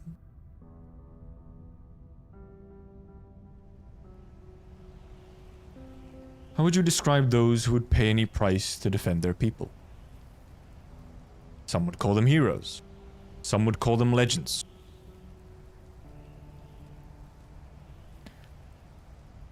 But such titles best take root in times of widespread war. As a short era of peace begins, in the space of a night, those living legends will all be relocated to the lands of stories and tales. The children who hear such tales will ask, why have all the people who bear such grand titles disappeared?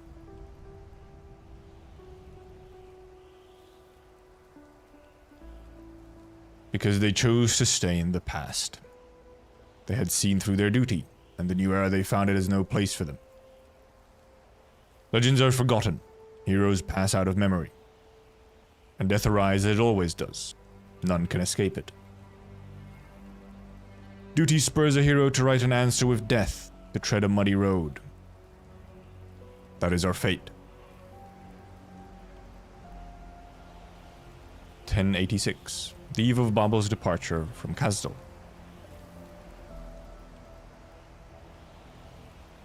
Perhaps after many years, those who were left behind and vanished after we built our home will join us in our causes. They will bear a name racked with infamy and settle this debate for us. Perhaps. The twins stand shoulder to shoulder. By means of the memories stored within the Black Crown, they walk along the battlefield of yesteryear, just as it was in the past. The two mixed-blood Sarkas step off the king's collapsed chariot, walking toward the battle. Walking toward the future.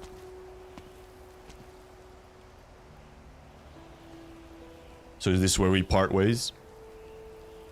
It is. Here. Where we joined hands to change Kazdal. We part. Even though you have been their king for so many years, at times, you are as you were back then. Back when we were still young, I would often prick my fingers as I was sewing, staining the robes I would sell. You remember? Yes. At the time, you were still a gloomy recruit, not allowed to wield a real sword, always dreaming of becoming a soldier of Kazdal one day. I, for my part, still did not understand why we had to hide wherever we went. But then came the day that the royal court took note of my work, and I got to meet Ylish. During that meeting, I summoned my courage to ask the King of Sarkas, "Where does our future lie?" He had no answer, only bidding me to leave. Only once I saw our defeated troops return to their homeland in ruins did I finally understand. The answer I sought could not be found in other lands, but here, in Kazdal. Kazdal will only return to glory when one of us is gone. But the one who is destined to lose is you. Must you persist with this, Theresa? There are many by my side who support me. Most Sarkas who have suffered oppression and humiliation choose rebellion and violence. No matter if those who remain wish it or not, they will eventually be swept along by the tides and drawn into wars. But our generation must do something. I do not wish for this hatred in my hand to pass on to the next, where it will continue to fester and grow anew. Even if I cannot change the future, the hope that will ignite the spark must be carried forward. I too must take charge of those who follow me. The cries answering the war do not come solely from Kazdal. There's no place for us anywhere in these lands. All I can do is give them a push. And so I will stay here. I choose to stay in the past, where the new generation of Sarkas will one day look back. Just like you.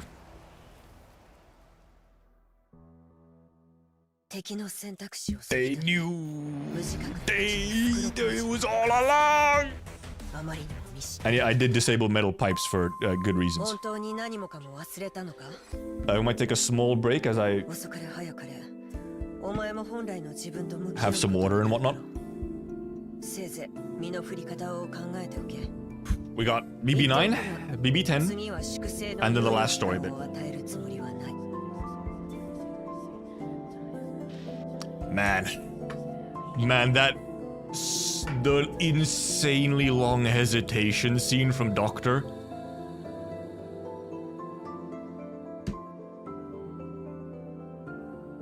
Showing that he really was like,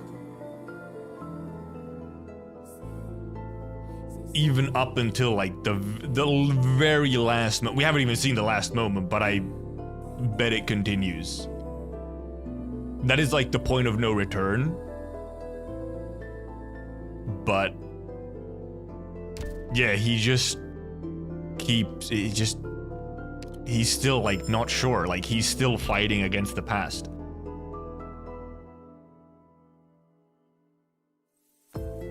Also, I'll mention this already now.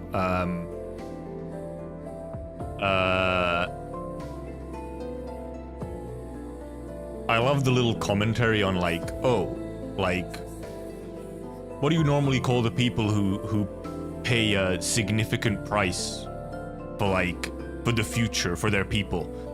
Or you call them heroes. But technically that is what Doctor is doing.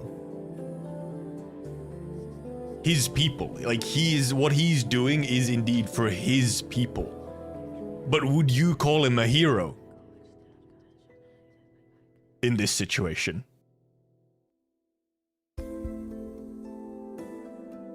They present you this definition of a hero, and then you think, wait a minute, technically this is what the Doctor is doing. You won't see him as a hero, though.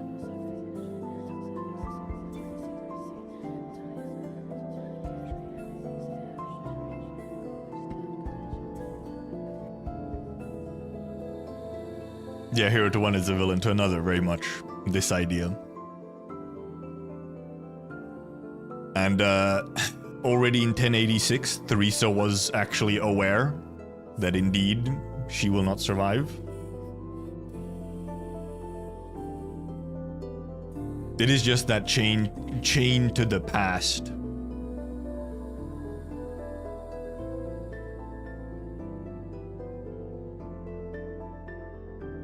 How he was so close to like getting away from it, but then indeed you hear about like you think of his, you try and like think from his perspective, and it really is like,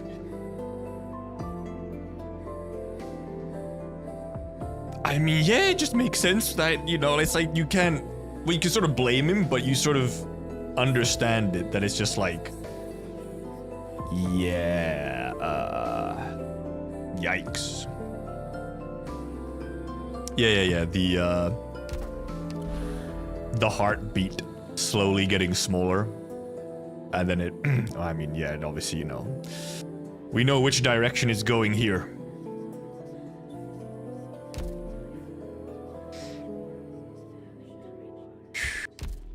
I could check. I could get a refill of water. この部屋はすごく安心できますね。 A water refill, I think, and maybe by the bathroom, and then return to it. Oh, and if you want to add me, then you can add me while I'm back. Oh, away for a minute.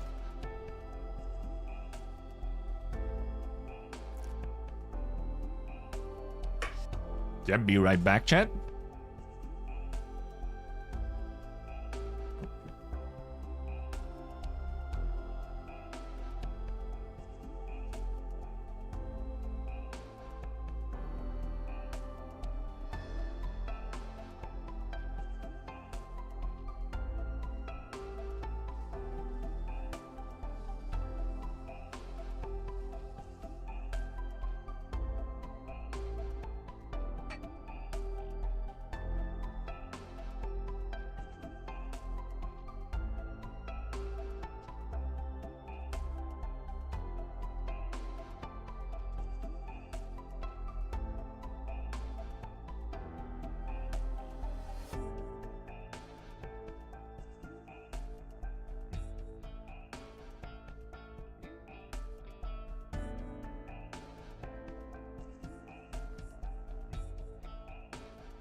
I'm back, chat. Chair streams, chair stream. I already blew my nose, but I think I still need to blow my nose. What the fuck, seriously? Okay, there's some boys. Bondrude? Oh no. Uh-oh. Uh-oh. The rumble of scientific triumph?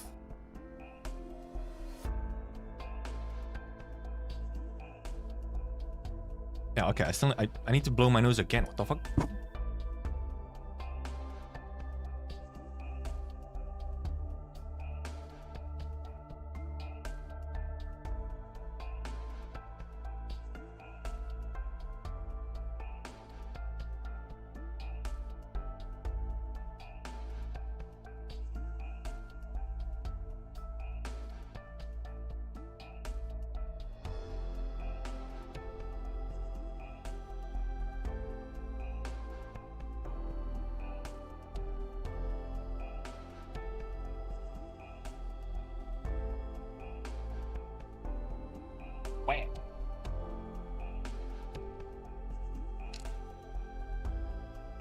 運命か。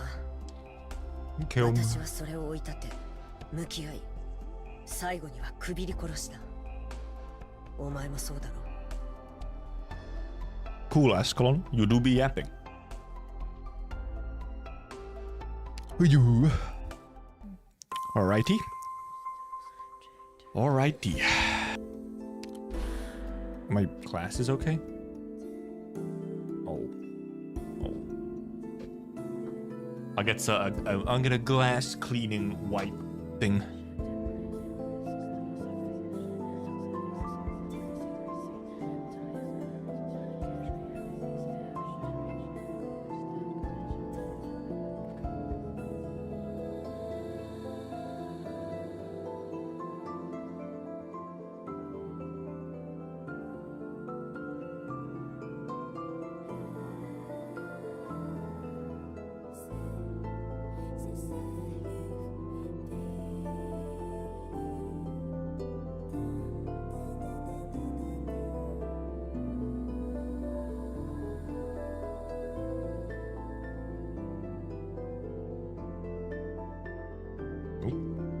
Fucking scratched the microphone.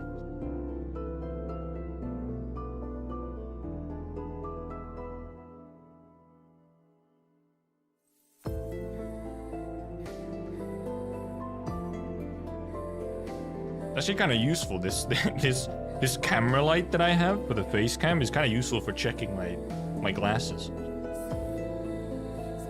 I don't have to like turn over here to get a good lighting on them.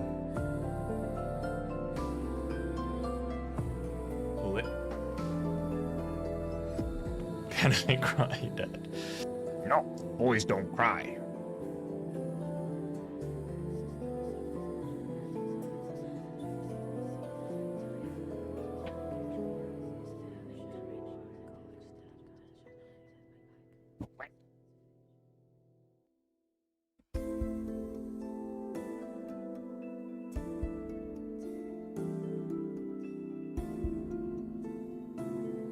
Second round of depression. Yep. It's some real depresso times.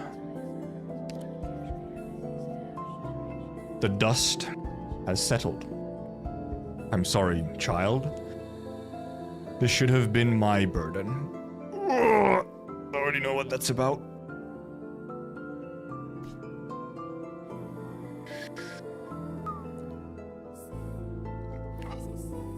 Also, yeah, it's a zero sand map. Cool. Thanks. Very cool. Epic.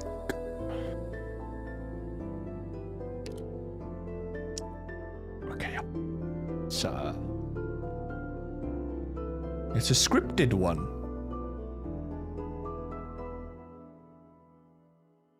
It's a scripted one. They're using this, huh? They're pulling this tech out.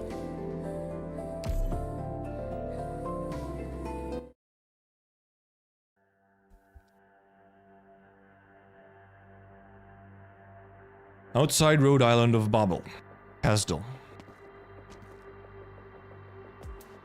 BABEL is defenseless, as the regent said. Keep quiet. Stay alert. Stick to the original route and find the king. Route A and Route B route. Stand by. Main force is not on the ship. They'll need time to call for support. BABEL's guards still haven't noticed us. His Highness was right. There's someone high up in the enemy's chain of command helping us. All units enter the ship. We sell this quickly. Avoid anything unexpected. I can't just avoid anything unexpected. Do you get to choose to avoid the unexpected things? 10 minutes ago, Amia was roused by a strange sound. BABEL is continually being maintained and renovated. It has already seen massive changes compared to when she first arrived at her new home. Maybe Closure is busy fixing things again. The doctor left Amia many picture books in her room with illustrated stories she had never heard of before. Her favorite is one that tells of someone who falls from the sky riding a fantastical vehicle, and the many adventures that come of it. But she's not fond of the ending. The hero repairs the vehicle and has to return to the sky, saying goodbye to the children on the ground. What a terribly conveniently poignant storybook. I really don't like all this noise. The doctor still isn't here. Teresa, I need to go find Teresa.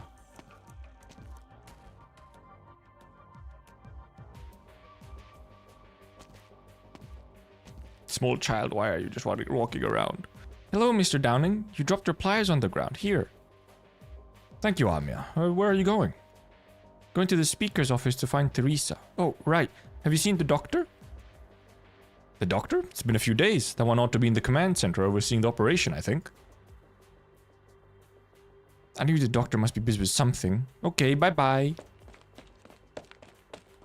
Don't run so fast, Amia. There's still a lot of places being overhauled in the ship. So make sure you don't trip. That girl really is.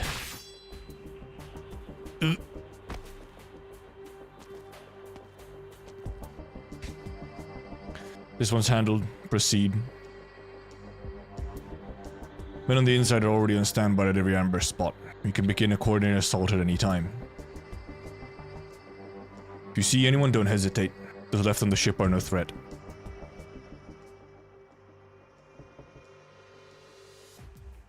I brought my book, Teresa. Huh? Why is the door shut?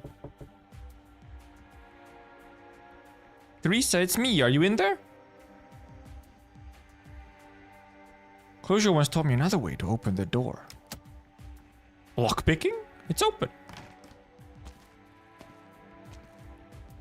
Teresa? What are you doing here, Amia?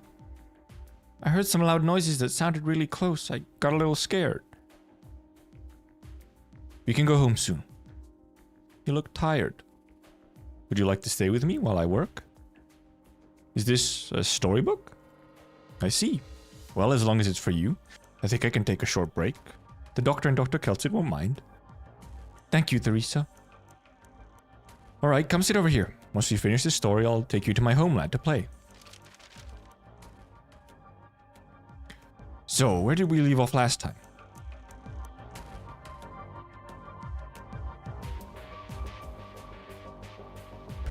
Stand back, Dukaral. They're covered in the blood of the mediocre. Merely some heirs making ridiculous comments on the situation.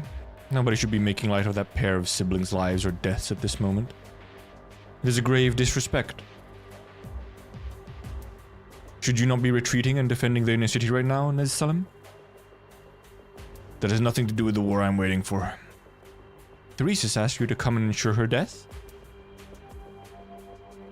Is this not you being contemptuous of those siblings yourself? The region would not stoop to such methods. I'm only here to witness the end of this war and the beginning of another.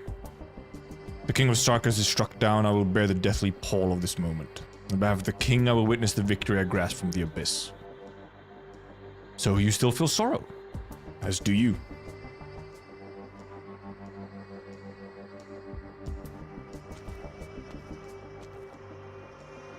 The wreath of reeds slowly sinks into the riverbed. The gloomy mists have not dispersed for days.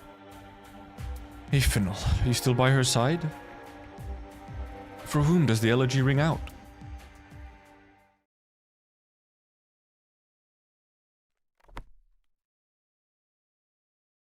Why did you stop, Teresa? We just got to the important part of the story.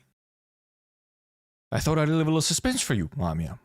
Would you mind if I used another, more comfortable way to tell you the story? Okay. Watch out, Amia. A bubble, huh? This is... Bubble. A bubble. Black ripples continuously wash over the pure white room, as though Amia has plunged into a pool filled with ink.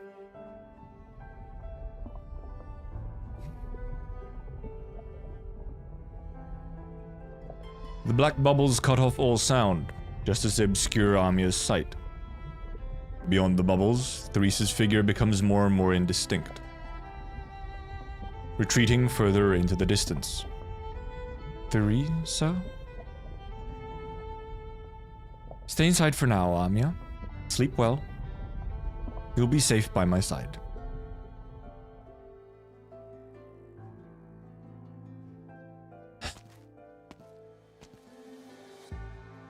Tryzyn, Your Highness.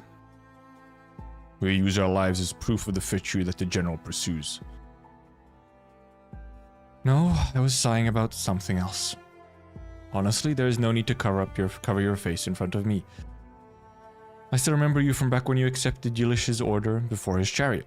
Your heroism, valor in that battle moved me. I remember most of your fellows as well. You are all worthy of the title Brave Warrior, nowhere inferior to those heroes fighting in Kazdal at this very moment. We aren't covering our faces to hide our identities. We knew they would do nothing here.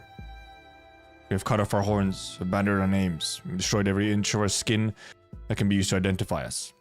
Also that after we use such wretched methods to kill the King of Sarkas, we will not be remembered by the Sarkas. We can't be remembered. Do it. The rushing air engulfs the assassin's blades like a swamp as they incessantly stab forwards. Swoosh. The trembling of the blades causes the air surrounding them to resonate. They press on. They continue to stab. The ones holding the blades are buffeted and submerged by waves they cannot resist. I remember your names. I remember you, Luca. You held back a steam knight on your own. You hid yourself within the steam to pull them out, and beheaded them before friend and foe.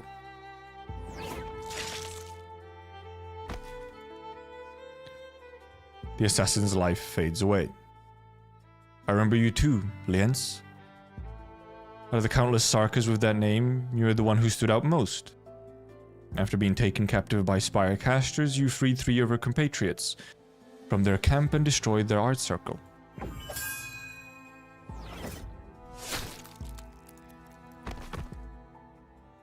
Another death, and yet it cannot stop them from approaching Theresa. And then you, Levin. You took an arrow for Theresis, losing an arm in the process, but survived hell itself until you managed to retreat. I do not wish for you to all die nameless and unknown. At the very least, I will remember.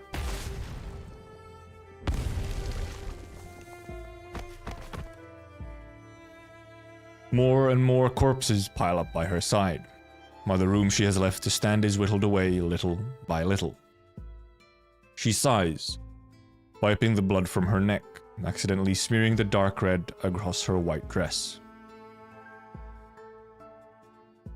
We want to do something for the Sarkas before we die, and so now we stand before you. We have come to kill you. The king we once swore an oath of loyalty to. We know your strength better than anyone, so allow us damned traitors to escort you to hell.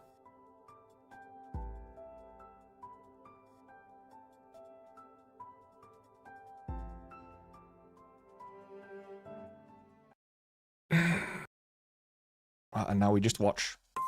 We just watch. Donkey!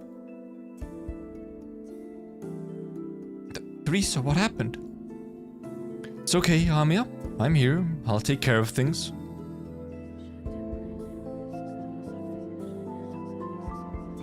Warning. PRTS access detected. Searching internal array. Administrator permissions found. The lobby music. Are you sure you want to disable all defense systems? Confirmed. Optimal route calculated. Data uploaded. Safety window countdown has begun. PRTS standing by.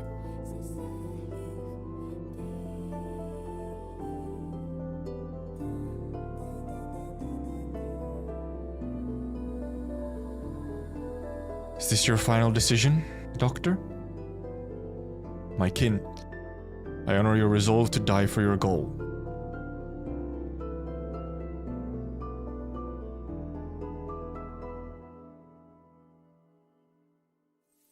Unidentified targets detected. Activating alarm. Alarm cancelled by administrator. Optimal route loaded to the command system. Tactical configuration complete.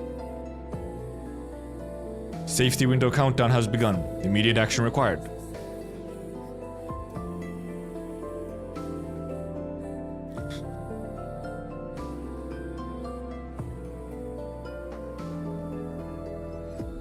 No. They...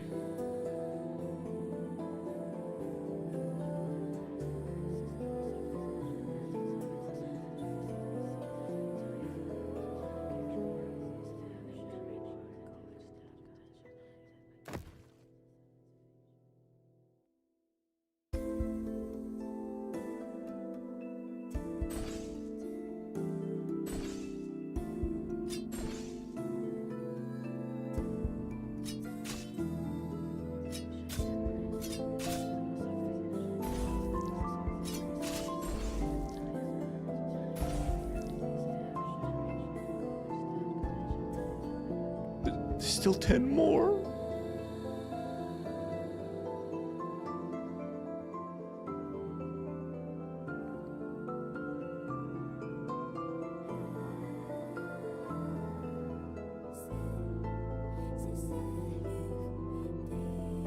Is this you, Theresa? I'm wrapped in some invisible bubble. I can't see or hear anything. Yeah. I never thought it would end like this.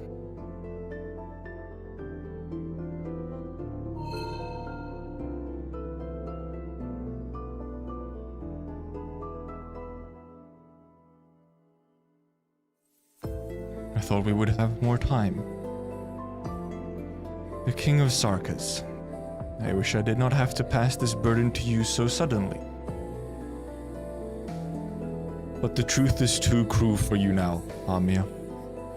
Someday you'll be able to decide if my decision was right or wrong.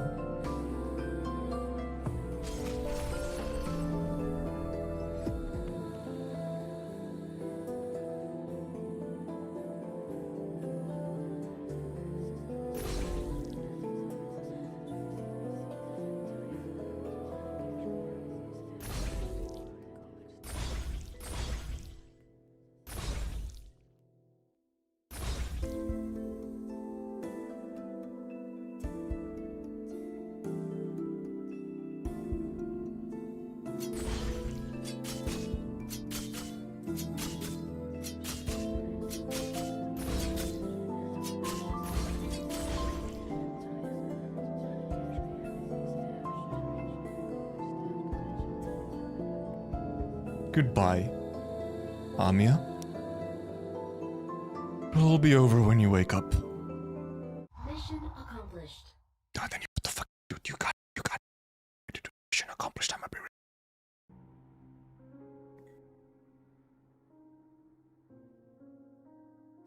The last thing Amia remembers is sleeping inside the black bubble. Theresa gently cradling the bubble wrapped around her, telling her a story that she has already heard many times before. Within the desert of despair live many terrible shadows, forever chasing after the little puppet who is seeking for hope. Black-cloaked shadows with echoes of the oldest despair and sadness. If they catch you, you'll never escape them. Within the desert, the little puppet met the king, who was covered in pure gold and precious gems. The king told the little puppet that if he went back the way he came, he would be given riches beyond measure. Despite the king pulling him back, the little puppet ignored the captivating gems and pressed onwards. But very soon, the black-cloaked shadows caught him. They kept throwing themselves at him, over and over again, near endlessly. Bang, bang, bang. The puppet took out a long spear made of a needle and some threads, fighting the shadows, until finally, after knocking aside the shadow's sharp talons, he managed to escape. He ran as fast as he could until he reached a large river of tears. There's neither boat nor weeds, so all the little puppet could do was swim across. But as he soaked in the tears, he began to sink, until he touched the riverbed. He had failed. Was this how the story ended? Amia could not believe. Maybe Theresa read it wrong. She anxiously wished for Theresa to change the ending of the story. Theresa. Yes? Can we Save the little puppet? You wish to save him? I do. I really, really do.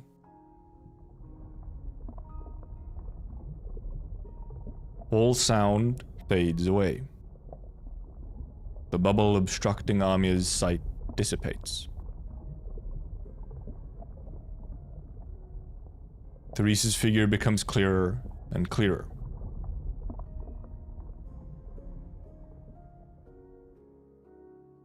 Out of the corner of her eye, she sees dark red seep out of the black cloaked shadows lying down on the ground. Who are these people? When did they arrive here? Why are they lying on the ground? Amia had so many questions she wanted to ask Tryza. She did her best to open her eyes wide. She sees a white dress stained crimson. She sees Tryza's bloodshot eyes. Was Tryza okay? Amia wants to ask Tryza about her injuries, but she could not make a sound. It's okay, Amia. I am here. I beat those bad people from the stories. What happened to Tryza?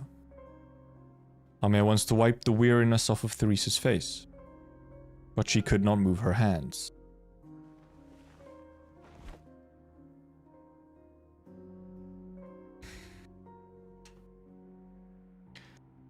I'm sorry. I can't change the ending of the story. But you can, Amia. You will walk along a difficult path, just like the little puppet who tried to cross the river of tears. All I can do to help you is bestow this crown of black upon you. For 10,000 years, the limitations imposed by history led my people to misuse this crown. It has been stained, it has been bound, but it should not have been so. If we are to break this curse, to break fate itself, I need your help. Do you want to rewrite the ending? Amia wants to say, I do, but she cannot utter a word. She anxiously nods her head, thinking that perhaps she could help Tryza by saying yes. Perhaps she could save her. Though there is not much strength left in me, it is enough for me to transfer its permission to you. I have sealed most of it away, so that its boundless information does not overwhelm your mind. Forgive me, Amia, for making you bear the weight of this crown. I thought that I could be there for you much, much longer. That I could watch you grow up. That I could stand with you when you bravely faced your parents' passing. That I could hear you answer my questions yourself.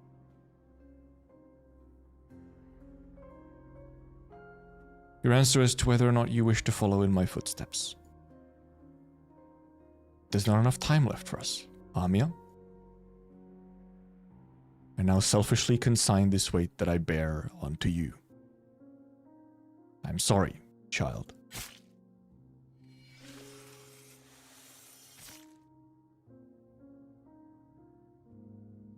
Amia tries to scream, but she cannot open her mouth, cannot move her limbs. A black blade seems to penetrate her chest. She ought to feel pain, but this blade leaves behind only warmth. A warmth bringing with hope. Amia, it is hope and also pain. You will be confused. You will hesitate. But please, trust Dr. Kelsit. Trust that she will always stand by your side. She will help you dredge back up the secrets of survival. You can bear it, can't you, Amia? You have always been a strong girl, one that never ceases to amaze me. I'm so very tired. Thank you, Amia, for the joy you have given me, ever since the day we met. Now rest for a while. Sleep. Sleep in peaceful slumber. I will always be with you.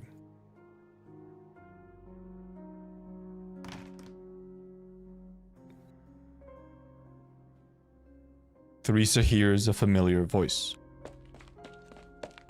Amia! Theresa does not raise her head to look at the one who just arrived.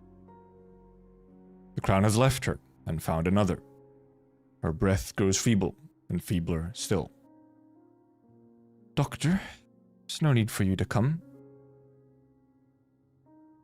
I felt your emotions. I saw your past. You could have waited elsewhere, waited for my death to come. You knew that this time I would not escape or retreat. Are you here for Amia? Or perhaps? Theresa does not need to hear the answer. Behind the one she asked, a tide of assassins pour out of the shadows, rushing towards Theresa. So that is your answer, Doctor.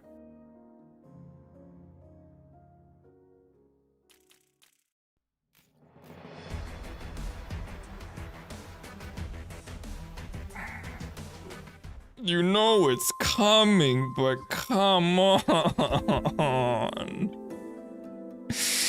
Man!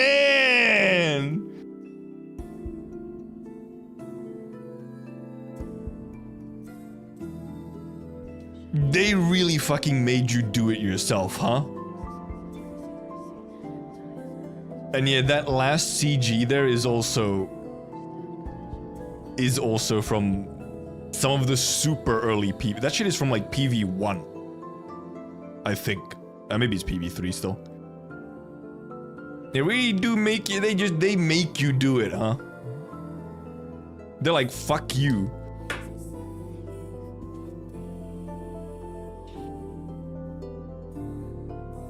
I mean, I kind of want them to do more of that stuff. Try and marry the gameplay a little bit more into it. Like, use it as an effective tool, which they so rarely do. Congrats on the 3 stars.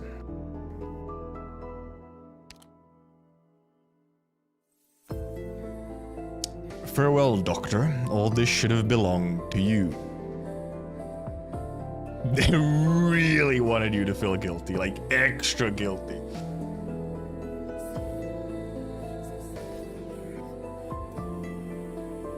Yep, and I am aware of what the boss is, so that's real fun. Umbral Door deals arch damage to your nearby enemies every second while healing enemy. When destroyed, Amia loses a percentage of HP. I like how they put the description, however, right into here. It's like, oh, wait, what do you mean, Amia?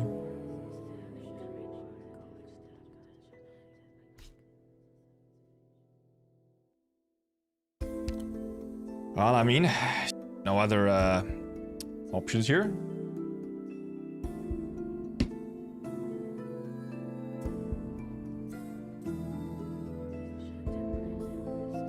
I'm assuming this team will do it.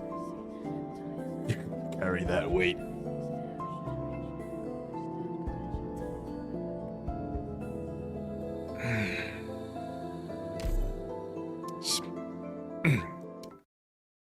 Continue. I'm not very okay. Theresa is glad to see Amia asleep.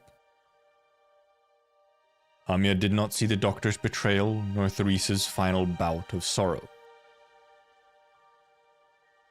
The black crown finally lands neatly in Amia's hands, as Theresa takes down the final assassin in the room. It's alright, Amia.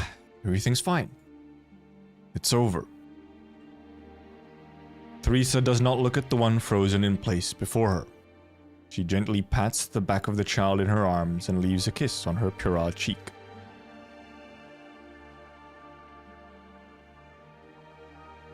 Theresa. I can't throw away this opportunity. I spent millions of lives and myriads of years to reach. I can't let you ruin the plan for Reginium. I can't let you turn this great land into a beautiful but fleeting dream.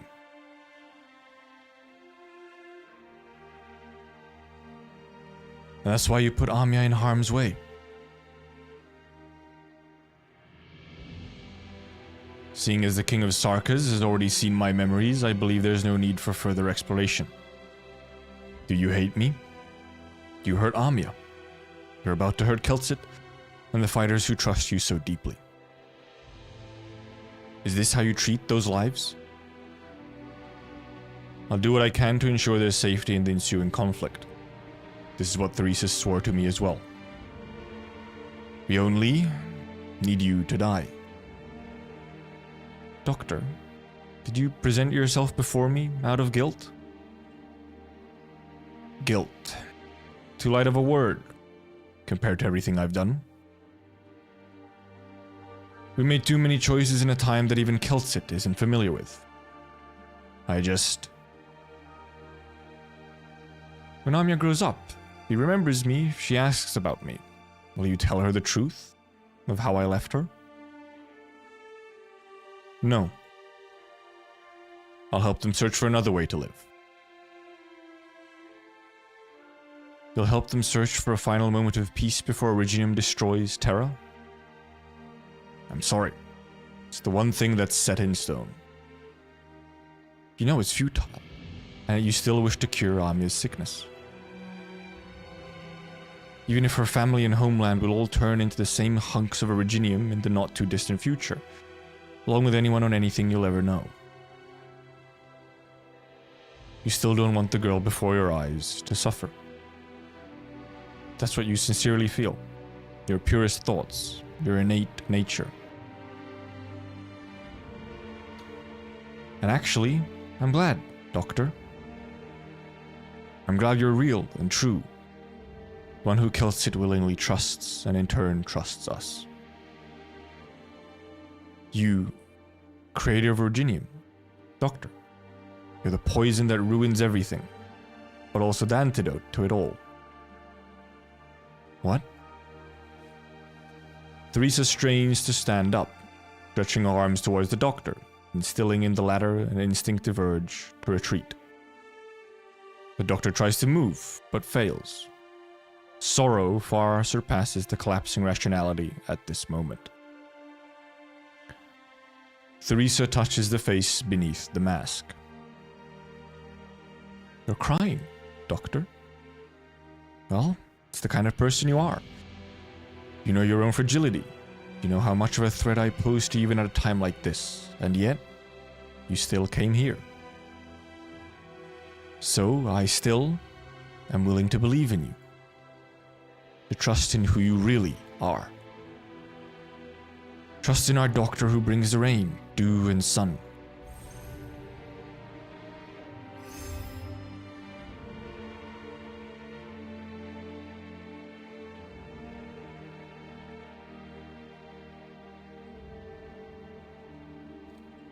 His face is both familiar and strange. Theresa knows its features well. She never had a chance to directly perceive the emotions on it until now. She smiles and stretches out her finger, snipping the scene before her into two, as if it were made of cloth. Then she slowly pulls out a loose thread from the rift, and the remnants unravel as the Doctor's memories dissipate.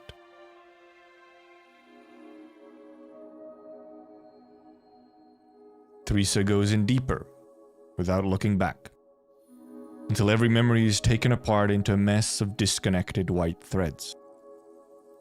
Like the very night, a long time ago, when she was still young, teaching herself to sew with Theresis by her side. The memories disintegrate until a mere fragment of the soul remains. A silhouette stands at the end of that memory.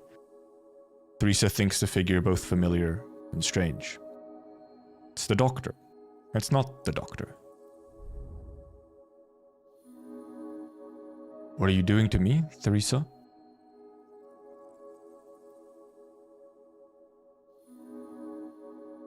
We're done here, but I suddenly feel like leaving you a surprise, so don't blame me for this, Doctor. I'll say to you this one thing. Find yourself.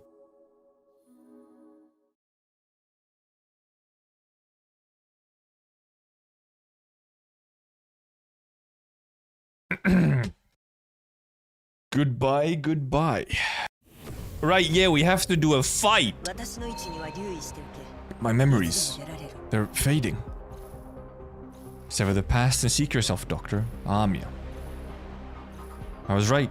The memory that your mind refuses to give up. The one you hold so dear. Why the fuck did it skip so fast? Bro.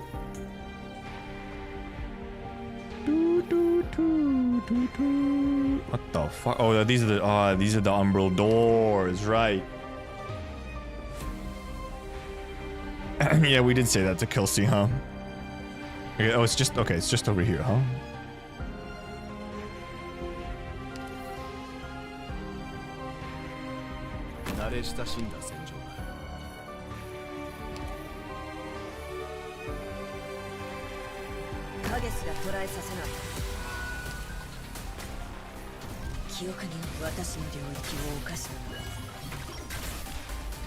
They're zooming.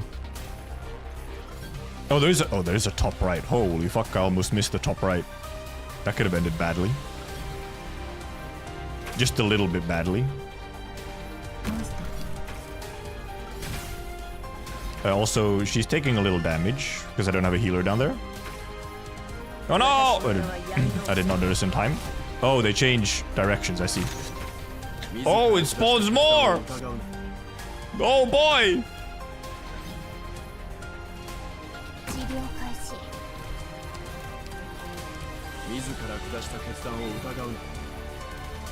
Oh boy, what's Amia doing?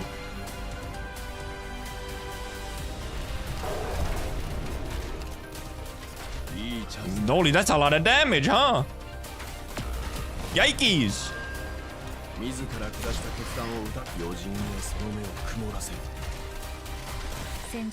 Okay, they change directions and whatnot a lot more than I thought they might. Right, they also fucking get... You have to burst them down, huh? Because they also heal.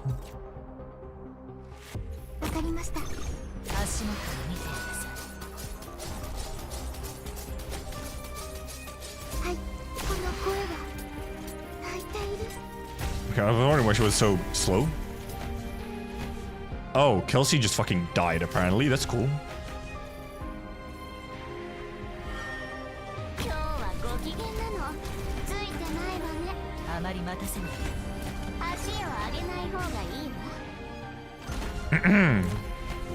Things are messy.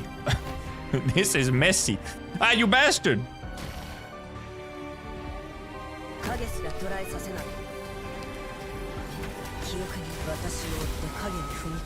How is this dude still alive? Oh, she actually is leveled. She can actually do something in theory.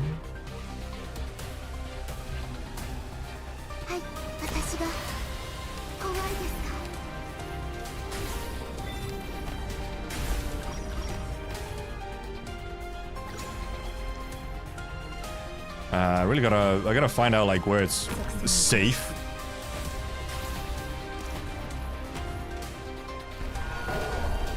Oh, okay, this fucker's okay. That fucker was getting healed. Yeah. Okay, they're not that like strong, but.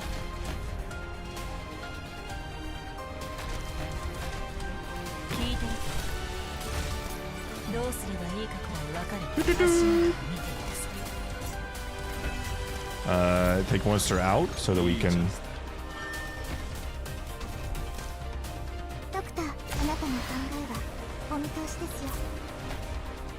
Do we actually use her for something?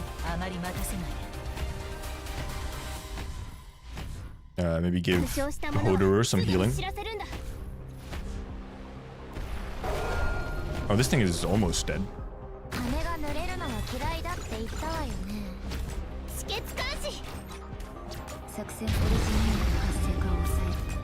Okay, she does spawn more of them. Z-Maj, the bit is dead.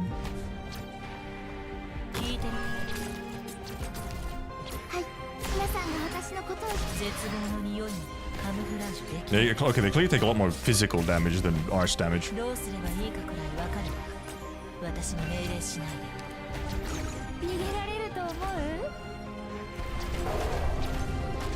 There's probably a fucking second phase in there. So somehow Warfarin died again. Unfortunate.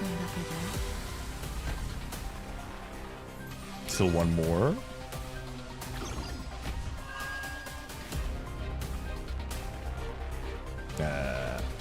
I'm kind of waiting for Ami to just get this one. Oh, that's okay. The attack speed slow was from there. I kind of have to do this though. Okay, well they don't spawn more stuff until you destroy this last one.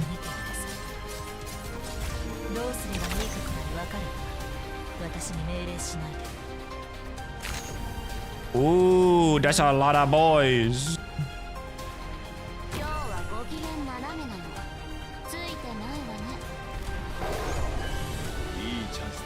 This is not ideal. Give you some healing. But you're gonna... Okay, there goes the fucking... I was like, are you gonna remove these issues?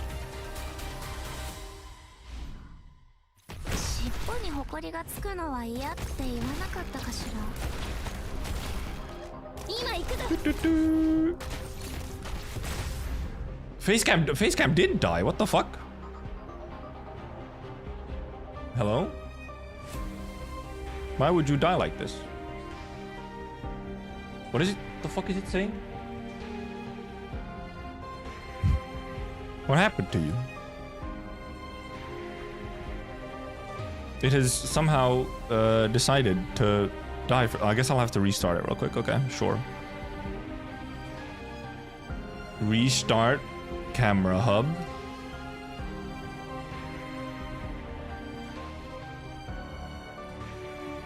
Thank you for the notification.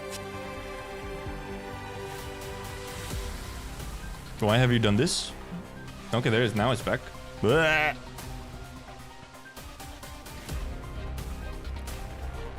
was so locked in that I barely noticed. I did not notice.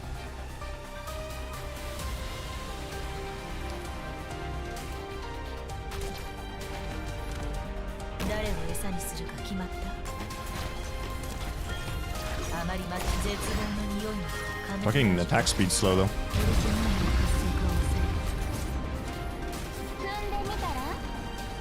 Oh god, these bastards.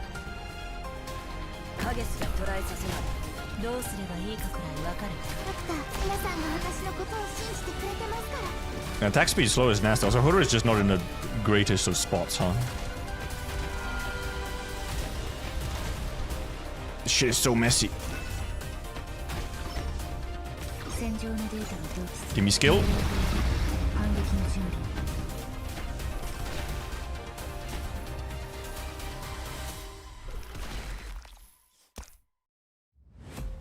Which ones are like the real issues one? That one is a issue.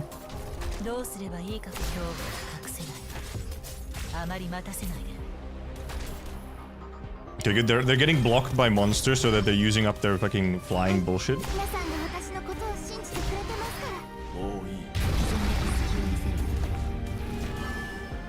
Oh, you bastard.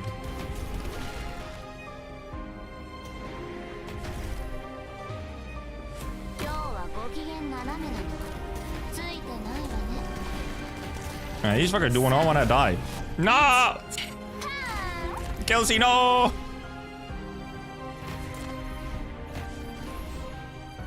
Why is he just not doing anything? Why are you not hitting these guys? Because of the fucking insanely slow attack speed from the air. Oh, shit, you bastard. Oh boy, the fucking healing is there. Oh, it just switched. Jesus. Get this so I don't take damage.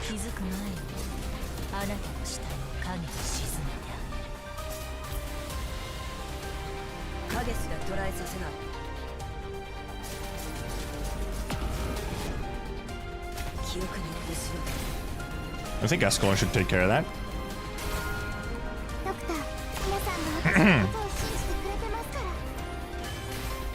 Okay, good.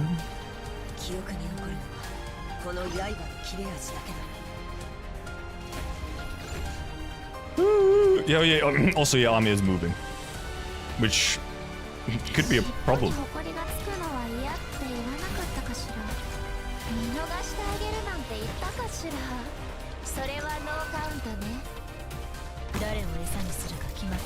Uh-oh, that's an issue. 私の名はヤン。あまり末境を隠せ What the fuck is getting healed? Oh my Jesus Christ. 私を傭兵扱いするモンスター God, the fuck is getting healed so much. It's the last fucking dude. Also, Ami's gonna fucking leak soon. 戦場のデータを同期する Okay, I think it's not gonna be on time. オリジナルの活性化を抑え Yeah, Ami's gonna leak. Ami, me, don't leak. Ami, me, no. Wait. What if we let Ami? We might just let Ami leak. Unless it actually takes 3 health, which is possible. Okay, it takes 3 health. I thought maybe you could choose to let her leak.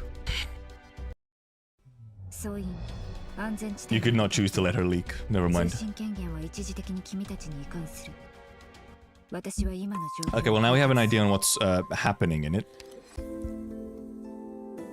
I do wonder. I'm mainly wondering, can this team work? I feel like this team can work.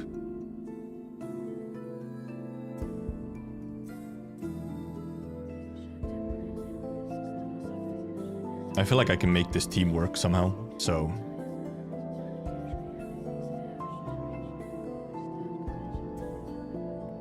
Might be better on S3 though, or S2 rather. Also, yeah, Amiya would be better on like S3 because S1 just does nothing. Put Savage in. The Savage is not leveled, so it's an issue. Because yeah, you need physical for the towers. Because Arts Guard Army obviously does the arts, except with S2.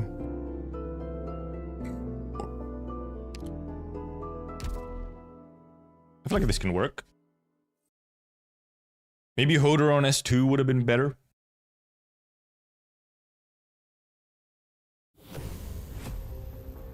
I guess also get to actually read these now properly.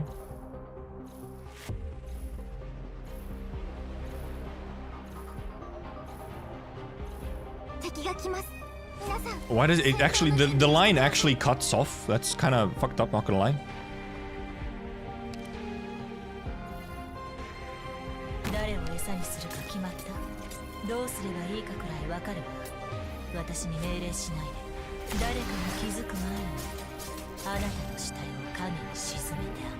Get that done like right away. Then I'm wondering...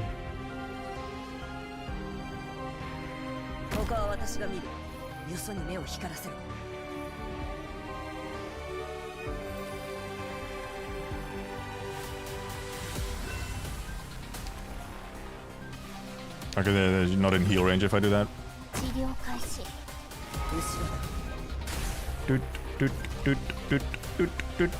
Kelsey's kind of decent here because she's safe, but I should put it down here because the dudes that come from here and cause the burn are a bit of an issue, so... Man, that fucking attack debuff is wild, though.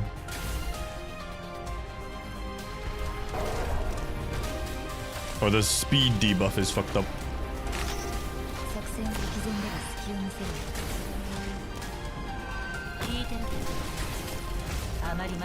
Ah, she's getting doubled.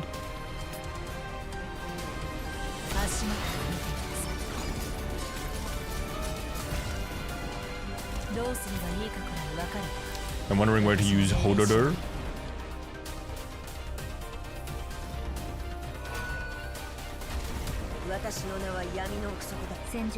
Okay, they stay here, which is annoying.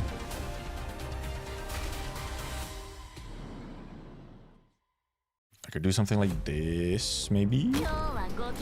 Almost would be better to focus down here, to be honest. Monster might die, yes, but... This is fine. This is fine.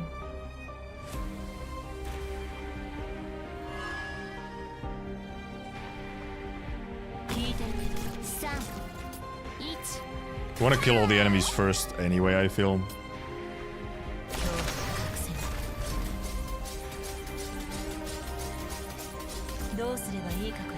Oh, I forgot. We get hit from over there.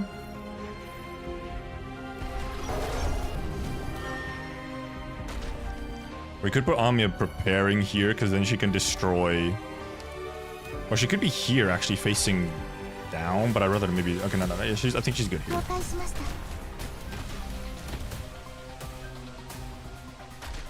Wonder if I put Hododer somewhere, but... Oh, I should maybe use this.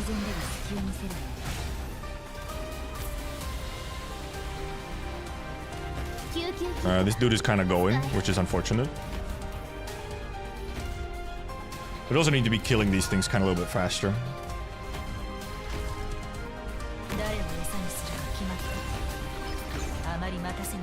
Fucking guitar bros, man.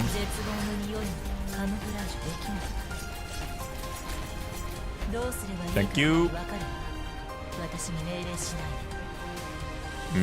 Maybe actually prep him like this.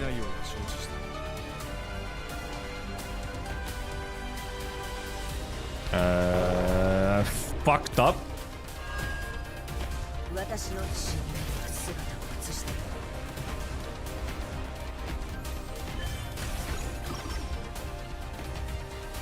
And make these fuckers fly at least.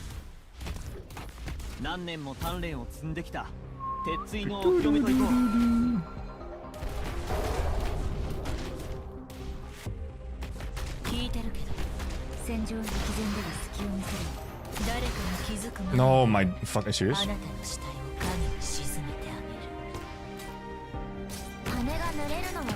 They have no health.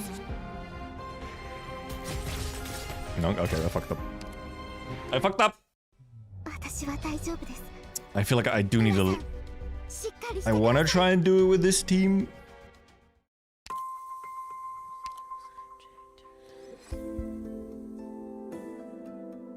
I just ignored some stuff for too long there. I think I have better ideas on what to do.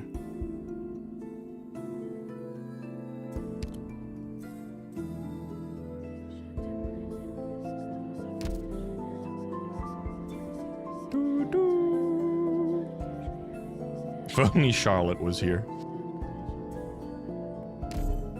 Ascalon handled the bottom lane quite well, but that's good at least. Except for the, you know, the little bit of at the end there, because I was a little bit too slow on stuff.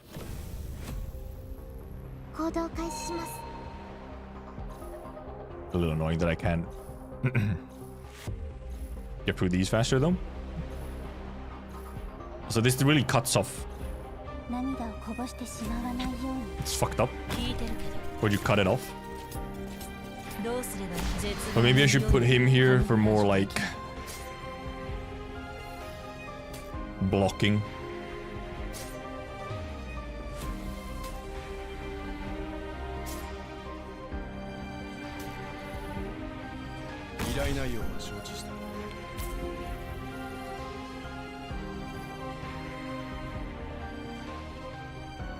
The dudes who come for the bottom really are very annoying though.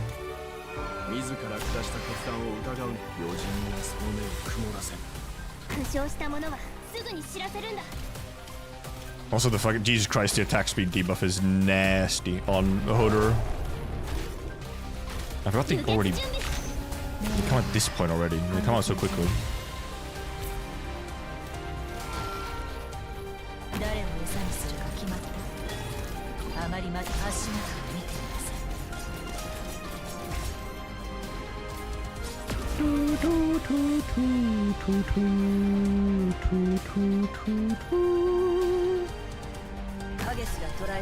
Actually, this is the best, except for this part where they do a lot of damage.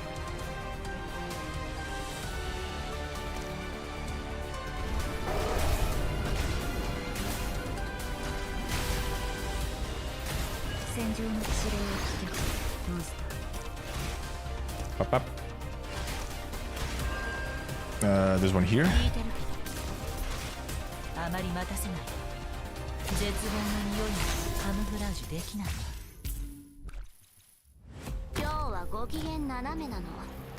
Bagpipe actually would work really well here. Like Bagpipe has like a drop sort of down damage.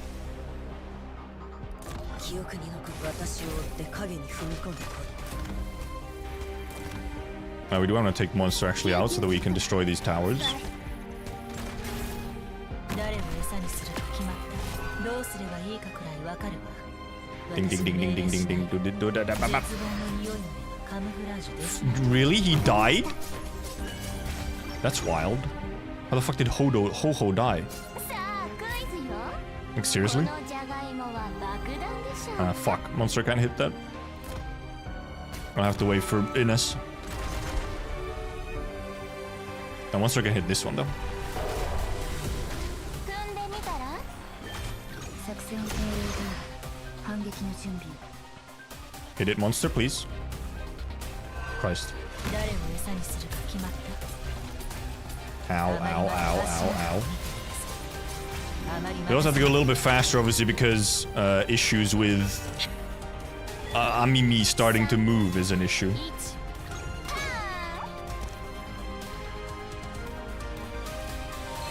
Once this shit goes off. Well, actually, oh, she doesn't actually have S3 yet. I put her in kind of late.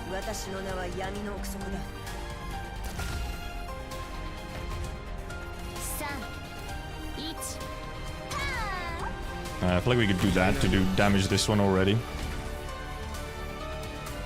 Okay, wait a little bit for that one. Or we could do this one though.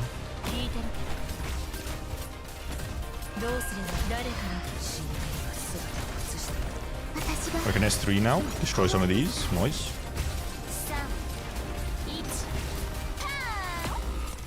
Jesus. These bastard beings. Luckily they actually used up their fucking burn bullshit on... Alright, obviously, yeah, she retreats. Auto retreats. Fucking absolute bastards, though, huh? Please kill it, thank you. They'll get blocked by him, so that's useful.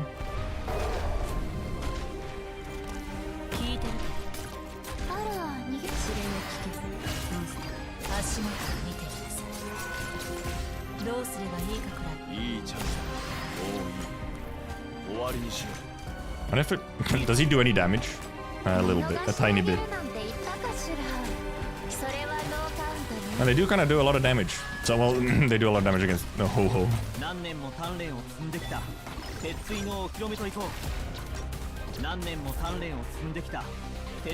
I'll actually kind of, I think I'll actually kind of leave Amimi last. Oh well, this is last.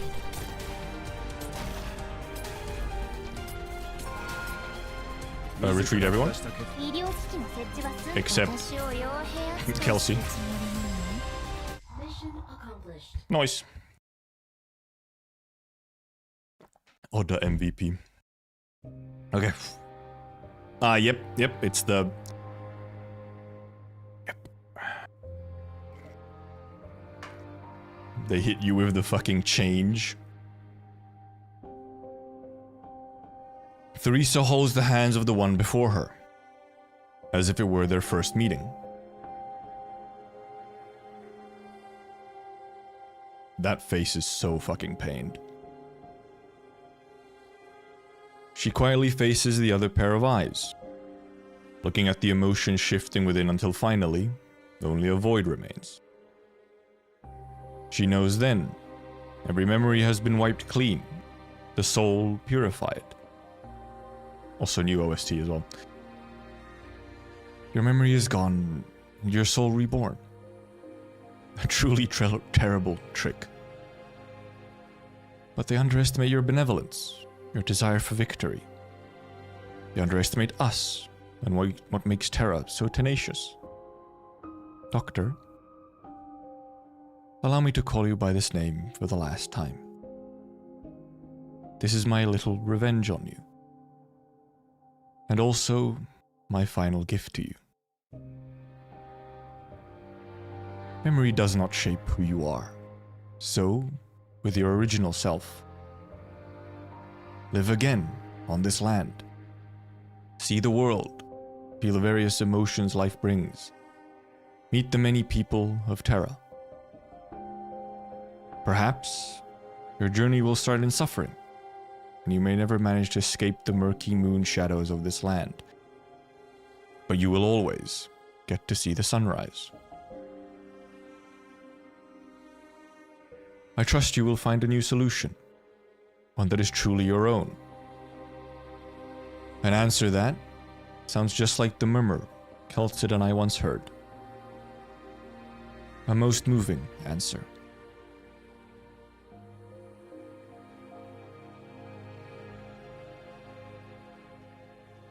Life slips away. Her ears gradually pick up an elegy from afar.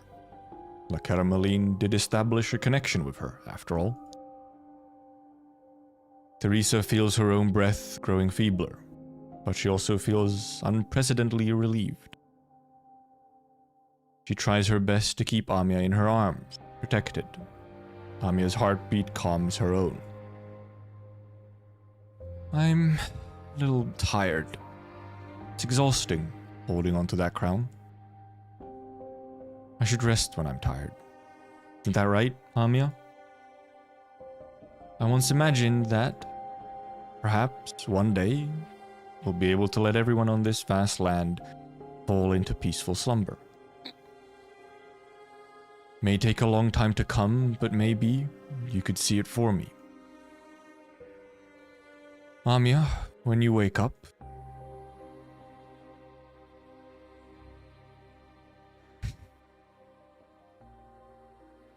you'll have to keep going. I'm so tired. No, she's not here yet. She clings to her final strand of remaining strength. She's waiting for someone she must see. Fortunately, the sound of her footsteps already draws near. And then finally, even though she no longer has the strength to keep her eyes open, she knows. She is here. Keltsid. Keltsid.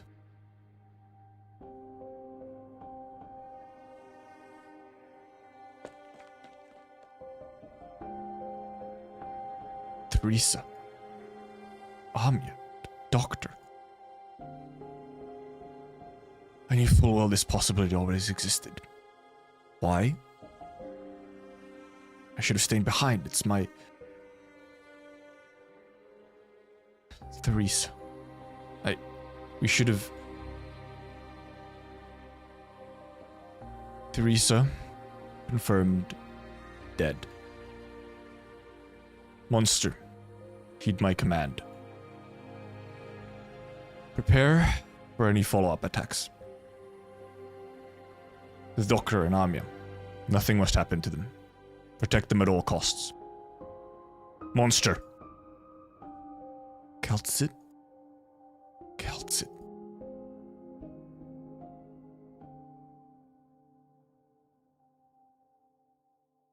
Amia opens her eyes, pink rhombuses faintly visible in her pupils. Theresa's eyes remain shut tight. But Keltsid knows. It's her. Keltsid, I've been waiting for you. Theresa, It's alright, Keltsid, it's fine. Listen to me.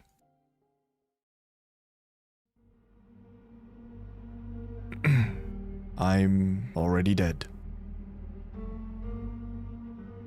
What you see now is my consciousness put into the crown. I'm borrowing the body of this girl to bid you farewell. Another new track? Keltsid, tell me, did you raise BABEL's banner high up in the sky over Kasdal? I sent it back to Kasdal and watched it ascend myself. Thank you. I came back too late. I knew there might be a possibility. Don't blame yourself for this, Keltsid. You had your own mission to fulfill. And I managed to hold this long for you. That's enough. Are we running out of time to say our goodbyes? I'm sorry, Keltsid. I understand. Please don't blame yourself for this.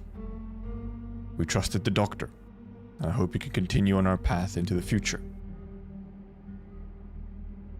Keltsit, there's no need for any further misgivings. I took a life, but I also saved it. So please, take it to where it should be. If it can wake again, guide it, and it will in turn lead us to the end of our path. I have no doubt about that.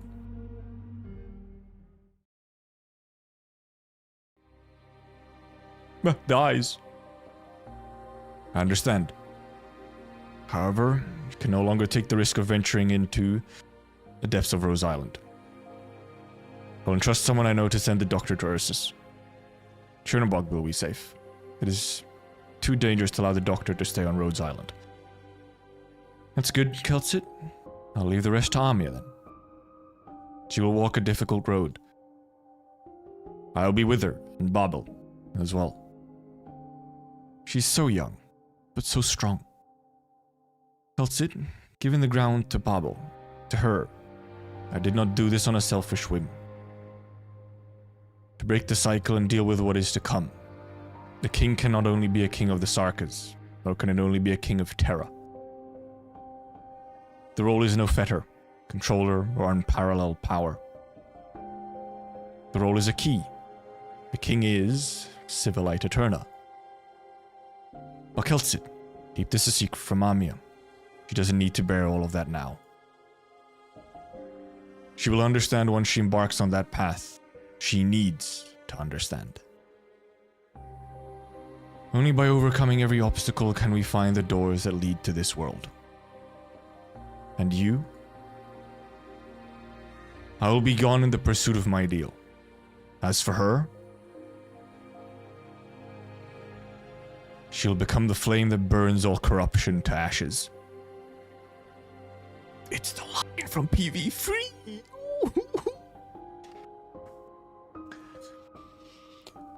Keltsit, a new war is about to begin. Therasis, my kin. He will descend onto the cradle in Victoria that belongs to us, and Reginium will cover that patch of land. She's leaving us. He'll bring suffering to the other races on this land. While you will become the final struggle for her ideals. The last-ditch effort. He'll make everyone else on Terra see the Sarkas as enemies once more. Deathmongers. Do not attempt to abandon your efforts before her end is set. Prove to me that her past still holds a chance to win a future. Prevent that day from turning true before everything becomes irreversible. Prove to her the peace you strive for is still worth a response. I regret to say this, my compatriots. The call to replay this blood debt is already resonating throughout this great land.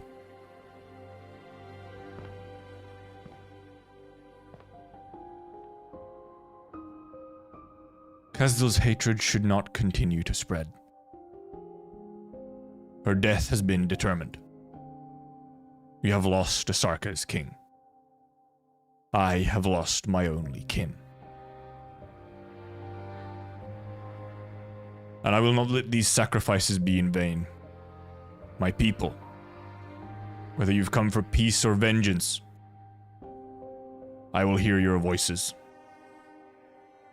Revenge, war, survival, future. You will see where the Sarka's true path lies. The blood with which you stained the steps of Victoria will eventually return to where it belongs. We must make this place a new beginning for us. I can still hear the Sarka's voices even now, Keltsit.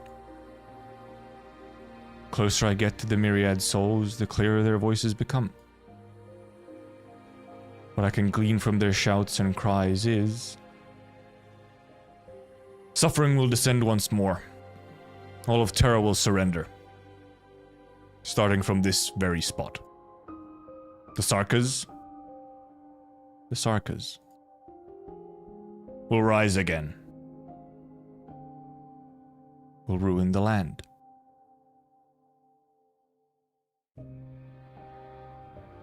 We have to stop him, tells it. But that's not something BABEL can do.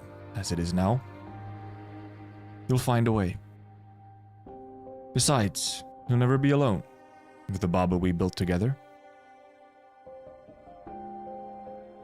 Our companions will help you. Your Highness. Tryzyn, Your Highness! Your Highness! They wield a fierce determination. Your Highness. I'm back, Your Highness. You would always welcome me back here when I returned. But this time, you're not here. Can you still hear me? Why couldn't you wait a little longer? Damn it! Damn it all! I'll make them pay. This I swear to you. Every single one. Even if... Theresis. You must face me. I have to find him. All traitors will suffer. Your Highness Tryzyn. Theresis. My only two. I couldn't. Clouds cover the setting sun, and Ascalon is shrouded in shadow. She has lost her light, her faith, forever. She struggled. She strived. Only death remains for the one born in the storm.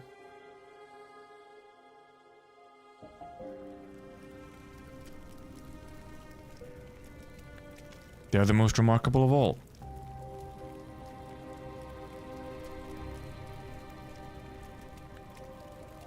Logos? Yes. We should... Let's retreat first. Let's return to BABEL.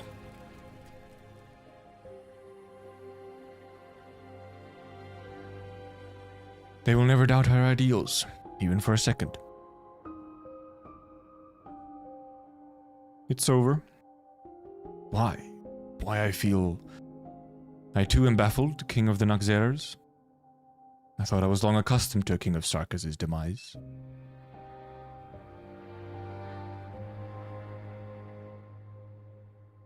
Those, the ones left behind, you do not need to question their loyalty. No way. Who sent this Fitun Com? Did the military commission intercept us? Are they screwing with us? I don't believe it. Shut the hell up, scout! The landship should be this way.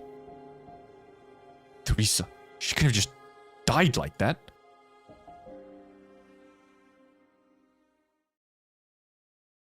Winter of 898. The King of Sarkaz dies. Yilish dies, and Kazil falls into ruin. The explosion of the soul furnace sends dust flying all across Kazil's territory for the 3 whole days and nights. Finally, it falls to the ground like black snowflakes, burying the bones of the invaders, along with the ruin once known as Kazdal.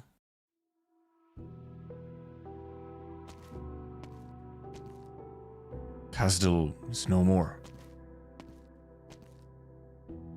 But Kazdal has never been gone for good.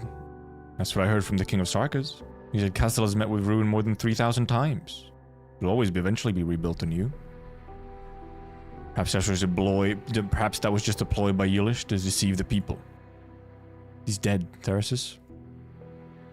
Even if it were only a tale he spun while wasting away in the palace, I could, at the very least, sense a strand of longing from his stories.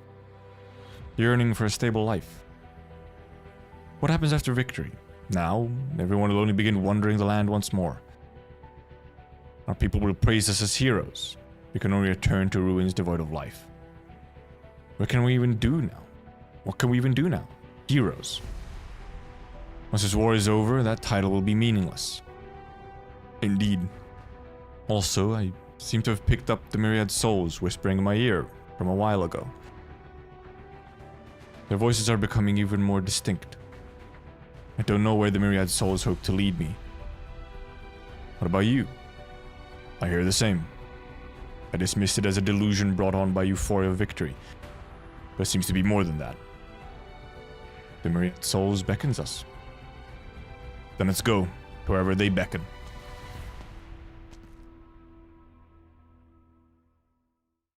Elish, King of Sarkas, rests here for eternity, underneath a massive mountain of corpses. In the far future, not a single soul will know there was once a king who died here. He was so mediocre, so ordinary. The Sarkas do not remember the defeated. In this war that changed their fate, the people will only remember the names of 6 incomparably dazzling heroes. Here we are. I remember this place. It was here we gathered to swear our oaths and join the battle after Elish's chariot was destroyed. This is where we started. A clothes maker and a guard. Did you hear that, Thyresis? The myriad souls speak from under our feet. Ah, there it is. Yes. Think it was this small.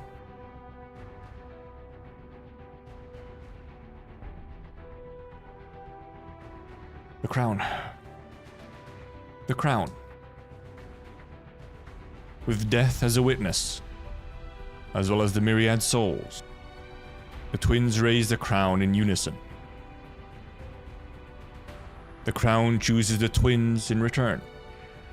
Atop the ruins, the myriad souls, whose existence remains uncertain, select 2 distinct hopes at a time. You should wear the crown, Theresa.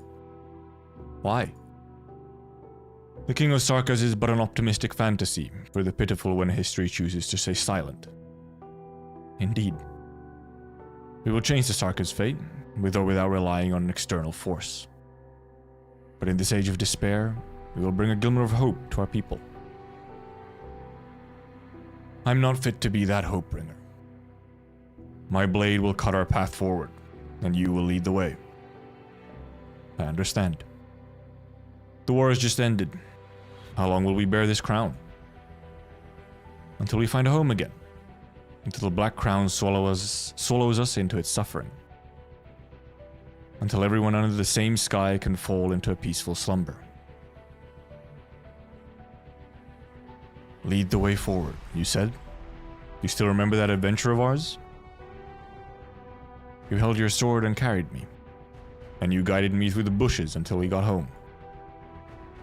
Theresa,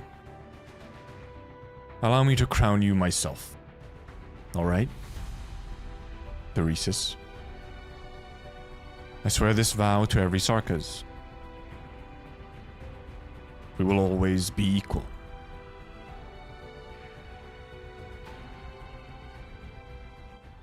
少し休憩して被害を確認しましょう。次にここで死ぬのは私たちかもしれないんだから祝うことなんて何もないわ。Rage and sorrow.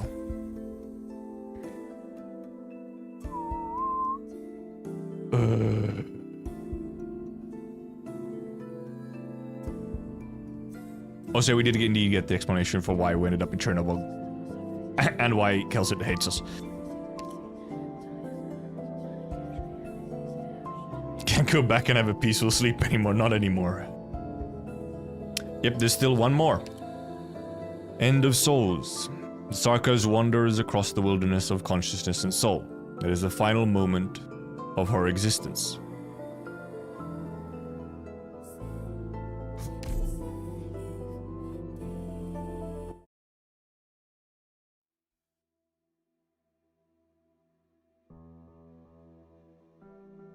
Erasing memories. This is something Theresa actually lacks experience in. Not to mention she now faces a rare kind of mind. She knows not what she will see, and has no clue if it will be dangerous, but there's no room to retreat. She has made the final decision of her life. She walks into the doctor's memories, and cuts them up into countless fragments of dissipating threads. Memory fades away in silence. She walked through a world she has never seen and could never understand. How did such a glorious civilization meet its end? How do geniuses as bright as shooting stars struggle for a solution to their ultimate problem, yet find nothing? Is resistance futile? Is unity a mere fantasy? Is Terra's future already set in stone? What of her beloved homeland? What of her loved ones? She has no answer. She cannot find an answer. She can only continue meandering in the void of memories gone.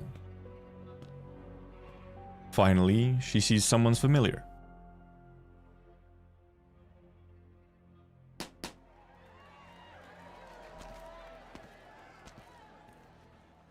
Is all their enthusiasm overwhelming you?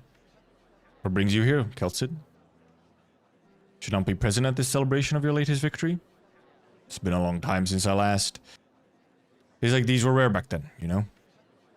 I should say I've grown so unaccustomed to it now. No matter, you will get used to it again in time.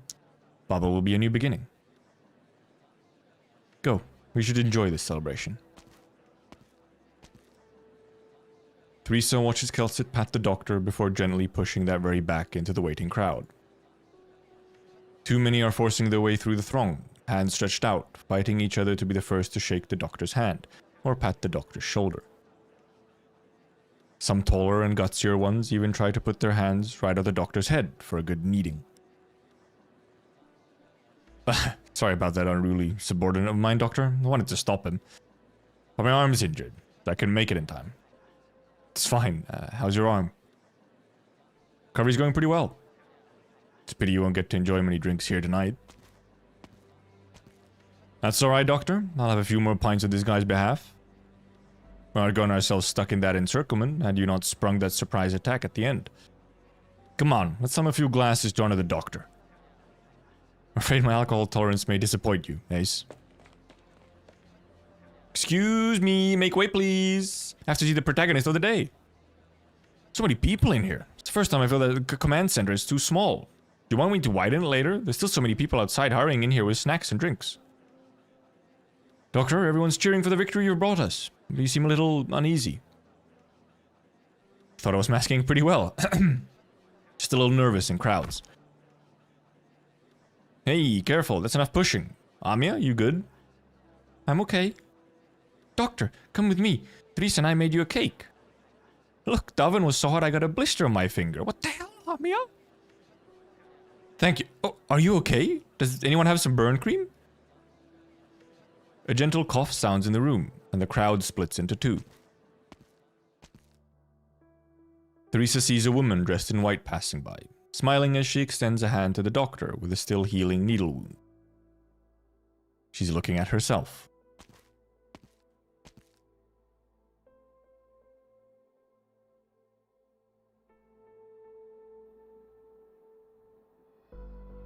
The joy fades away, as do the memories and voices.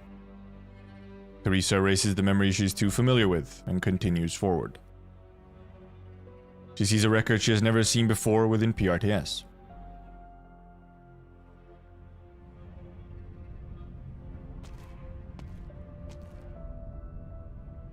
Invoke imaging capabilities. Enable administrator level encryption. Image number 0091 admin. Add subject. This is for you. Activating recorder. Beginning video record.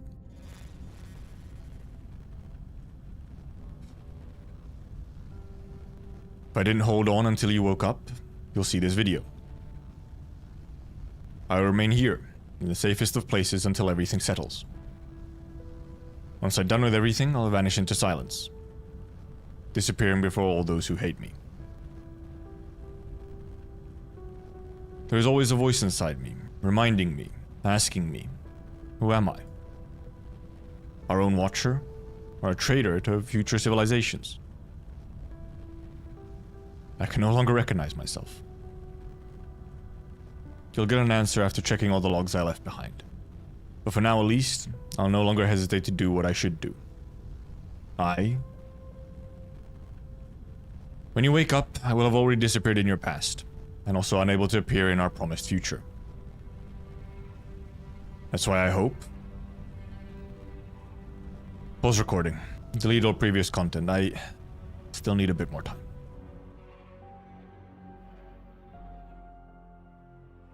It's supposed to be for Kelsit, I guess? She does not pause or sigh, just continues what she ought to do in silence. Theresa goes deeper into the buried memories.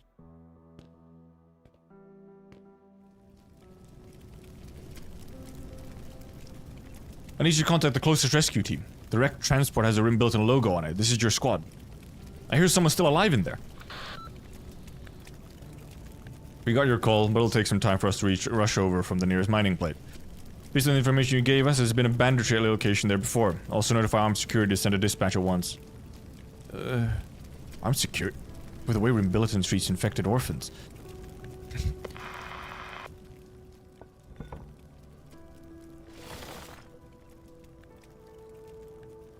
Just hold on. I'll get you out of there myself. You... Please, stay with me. God, it's a good girl. Give me your hand. Hold tight. But I'm so tired. What's your name? Name?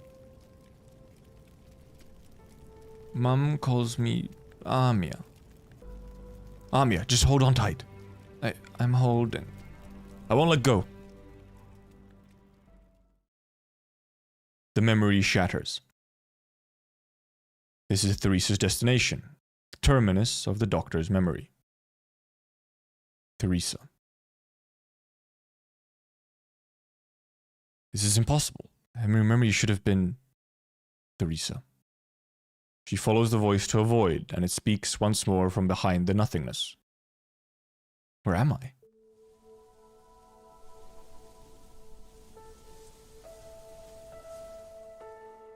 Finally here. I've been waiting for you. Doctor?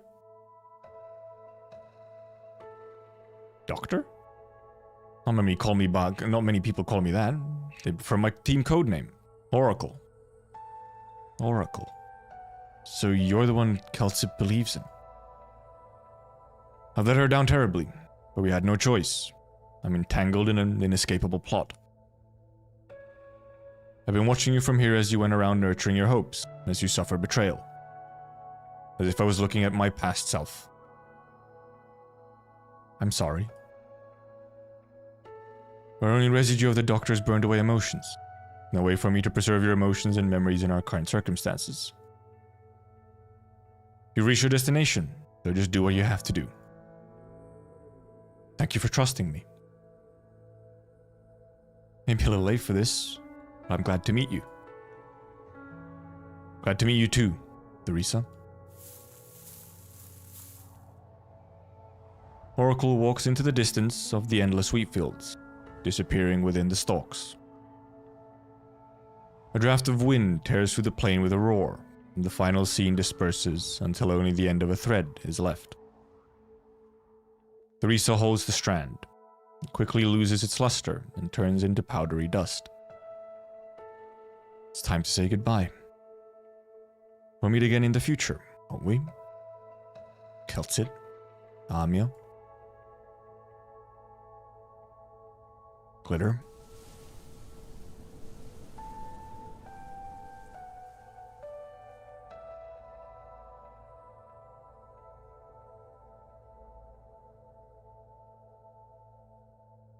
Theresa lets go of the final strand of thread in her hand, and watches it disperse and fade away like starlight. She takes a step forward, towards hope, towards death.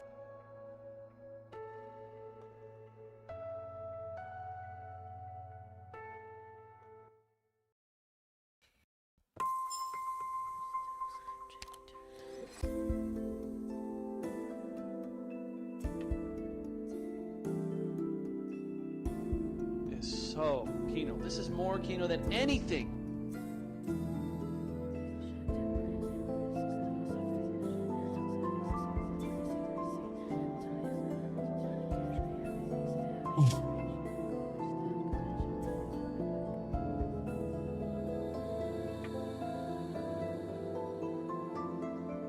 Yeah, that's that good shit.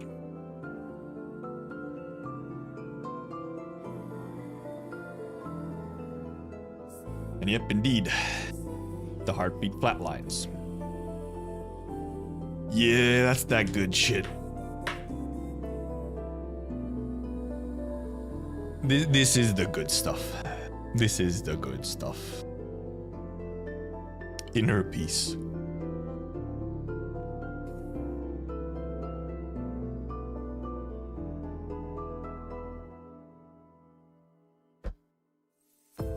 When does this end? It just ended. That was the last bit.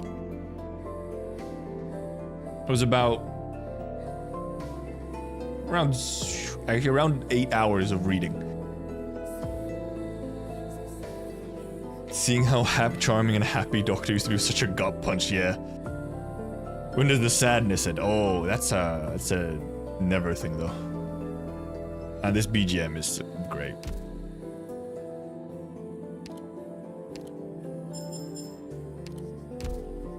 I think I didn't get one of the medals, but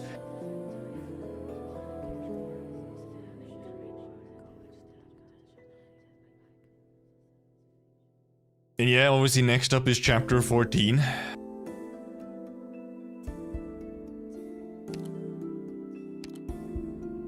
Oh fuck! I'm supposed to buy all of them. Yeah, we do have to go look at PB3 again. Also, I instantly recognized one line from it. Towards the very end. Oh, is that PB3? Actually, that's not PB3. I think that's an even earlier PB. That's like PB2. PV2, which came out before the release of the game, has one of the lines from this event. Like, one of the final lines is from this event.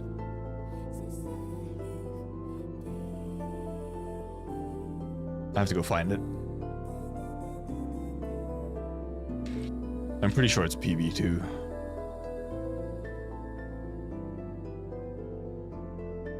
Yeah, James.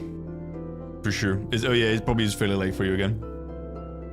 Thanks for being around like the whole time, holy.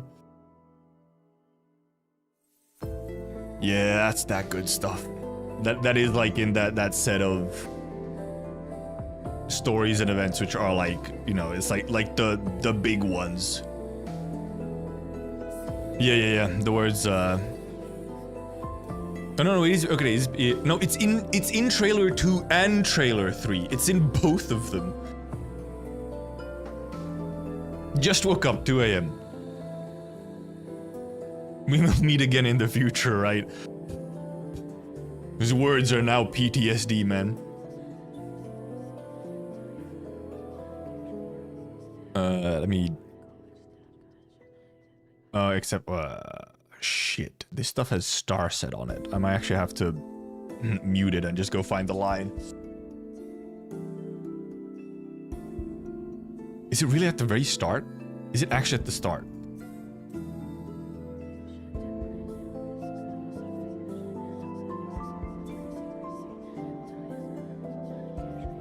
At the very start? Okay, but this is actually later still. Oh yeah, okay, no, this is actually Amia.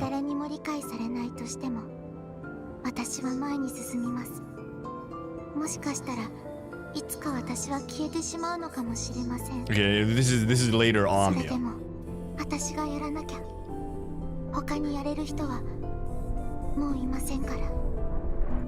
Yeah, this is like later actually. This line we actually haven't got, but the line over here in PV3, which I have to somewhat mute. Okay, that's just a similar-ish scene. It is over here, yes. And this should not have music on it, so it's safe. Okay, no, it does have music on it. Fuck. But yeah, okay, well, I can't be bothered to deal with the copyright claim, so it's muted, but these are the same lines. What about you? Fitting in for an idealist cometh. It's not exact same words here. But like this is the line where when Theresa is talking to Kelsit through Amia. Where she's like, yeah, I will burn away in my ideals. While Amia will carry the torch.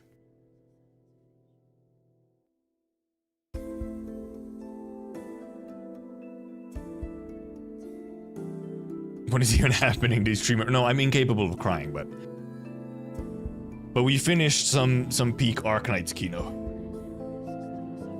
Also, there's so many CGs in PV3 here, yeah, which are just like... well, yeah, we can actually look through this on mute. But yep, like, they hit... Well, okay, this not. Stars at Degenerate, official lyric video. We get hit with these CGs right off the bat that we see at the very end there. And then this CG, when Doc and Amiya return to BABEL. And right after, boom, this CG. Most of the CGs in this PV are from BABEL. Like fucking half of them. And then there's obviously some Victoria arc stuff. Yep, over here we got more. The sarcophagus. Actually, this is probably when they're opening Doctor's sarcophagus. Obviously, when this trailer came out 2 years ago for global. Actually, what is the actual date? October 16th. So yeah, almost exactly 2 years ago. But this also came out 6 months earlier, obviously on CN.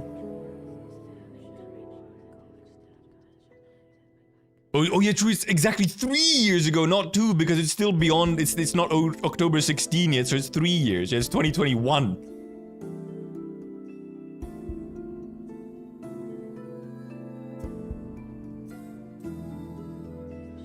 And there's obviously.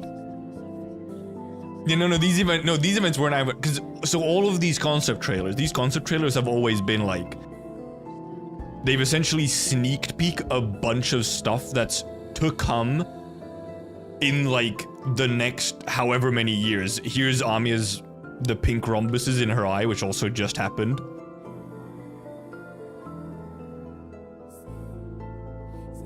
And then there's some talking between these two. And then there's some more stuff going on here. There's some more, this stuff. And then obviously you have Theresa speaking at the ends here as well. Also, this is Theresa's voice.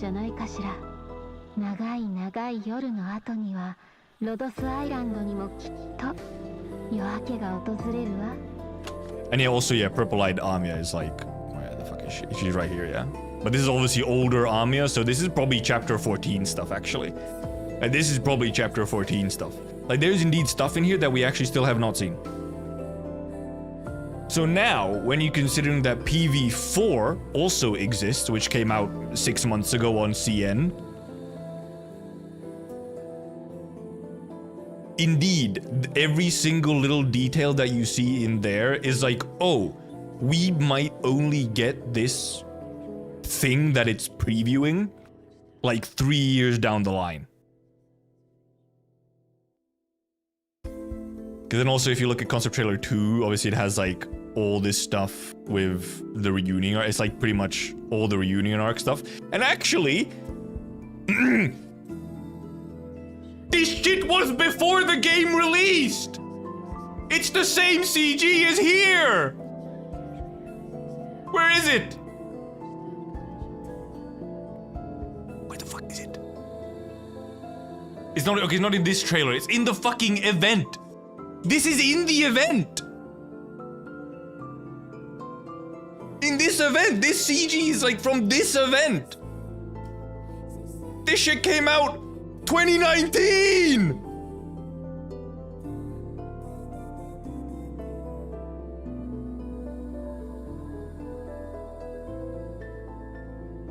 Years ago! 5!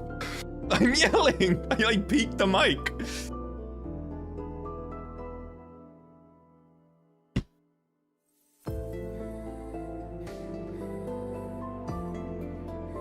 And also the fucking text that is here right at this moment is "The dead never return." Like this almost exact. Also, this CG as well. Look at this. Does this CG maybe look familiar for the people who are just here?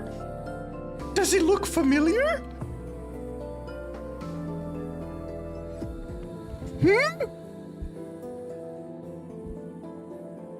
This is also from this event.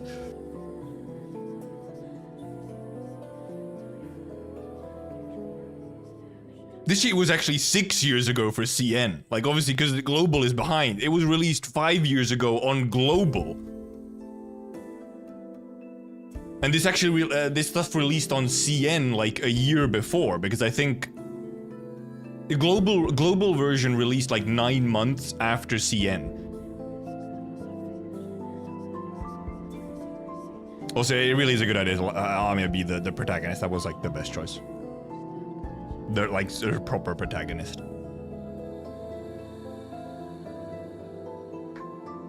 Like going back to all these trailers after like big moments in game is just ridiculous. Was it 5 years? Okay, maybe okay. They did release them at around the same time then. I thought the trailers might have been even earlier for CN.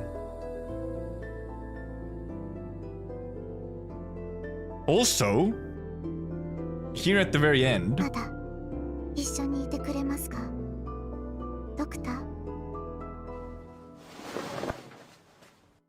they're implying that at some point Doctor will take it 私は off. 理想の中に消え Oh, here's the fucking line!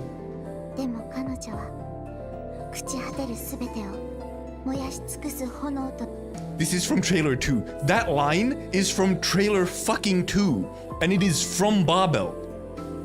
From this event.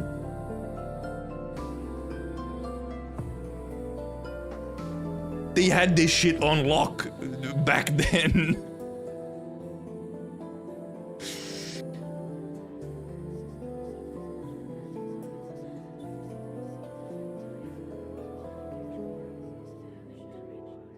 It's stupid.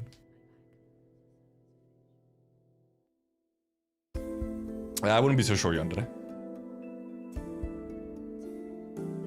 Like some of this core stuff has been like written in stone for fucking 5 years.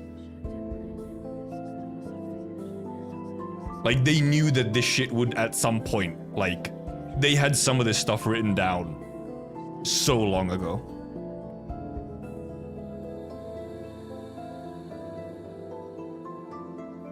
And that is like what BABEL is. It is very much like it is finally like blasting clear, putting out into the open all of like the deep, long since like set stuff.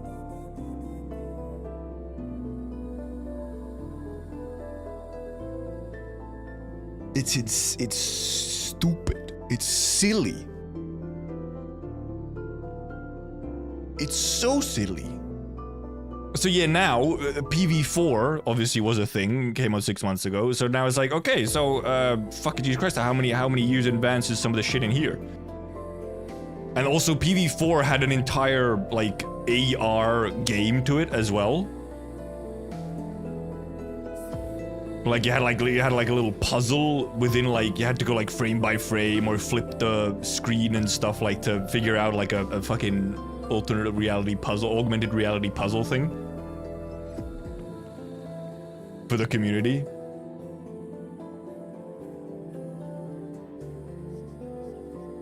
Yeah, and chapter 14 is the next one. There's Yostar can't fuck up that bad that chapter 14 won't be the next event. There's a couple of things that they have always kept in the correct order, and this is the kind of thing. For example, back before Arknights released and chapter 7 came out,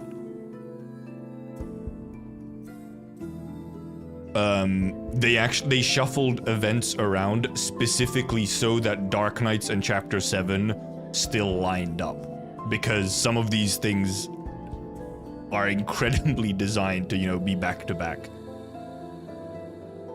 Also, data mines have like confirmed that chapter 14 should be starting on the 31st. So right when BABEL ends. BABEL ends on the 31st, chapter 14 is the same day. So it's just BABEL ends, maintenance, and then chapter 14.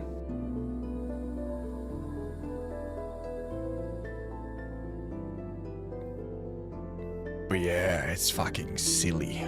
Some of this stuff is silly.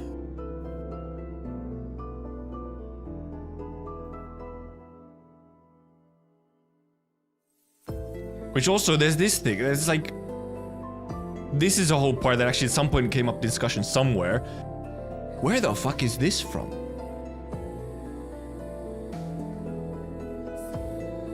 Where? I bandaged Amia? This is a weird one though. Like this one is a weird one. This bit sequence here. Because it's I bandaged Amia, but her outfit is pre-Victoria. Like her outfit is pre-Victoria. So I don't know if this is still gonna come out just like this. This obviously isn't like an in-game CG in the same way. But still, it's like, will this specific scene also become relevant? Because this has not been used yet. So will it come up at some point, or will this part get somewhat retconned?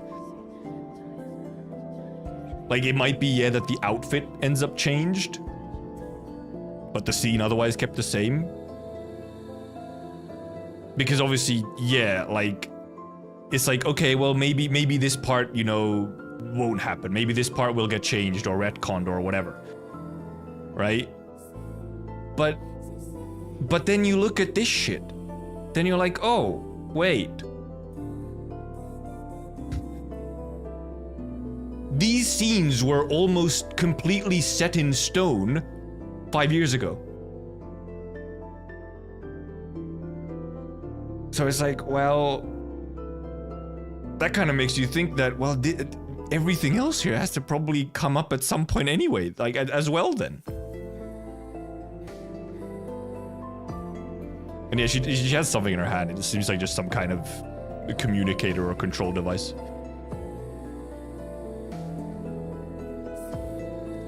So like, damn.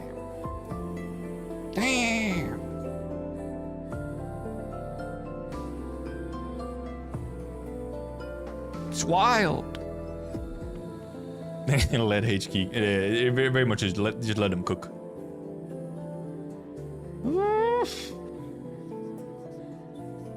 Holy.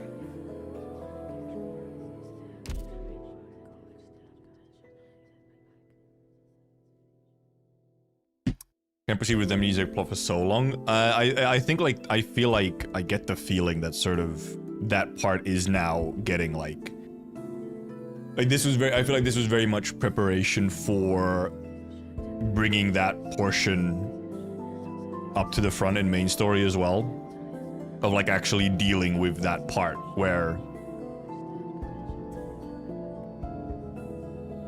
either Doctor regains the memories or whatever, but like has like some other, you know, like that whole concept would be started to get like dealt with actually. Or maybe it was the PRTS that Amia has in her hand. It hasn't really, yeah, I don't know, I'm not sure. It's just some kind of device.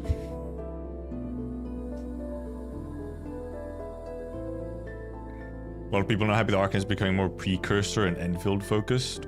Well, it's not even Enfield. Enfield is actually like fairly still, actually like pretty separate still, other than like, yeah, okay, Talos 2 and all that, but doesn't really have a huge amount of like, also we like barely fucking know anything about it. But yeah, it is obviously, there is a lot of focus on the precursor civilization, yeah. And it is probably going more in that direction as well.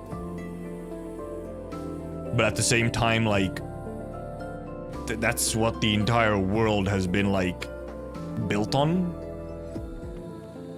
Like, everything we know and see is somehow sourced from that previous civilization. We just weren't aware. does not exist for you. You think they're gonna ruin it. I don't think so. 闇に身を置いてこそ光はより鮮明に見える。何か新しい施設は増えたかな？ The shape of the glass is the shape of... Wait a minute. 闇に身を置いてこそ光はより鮮明に見える。 Oh, it is! It's the same fucking shape as sanity. お前はこちら側の人間ではないだろう。 It's the same shape as the fucking sanity.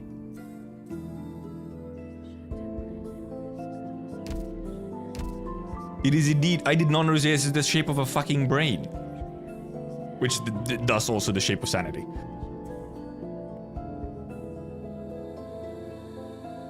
And also, yeah, it is like right on Theresa as well, like directly on top of her. We lost our brain. She took it out. Like, I did not. I don't know what I will. Whenever I have like a more casual stream.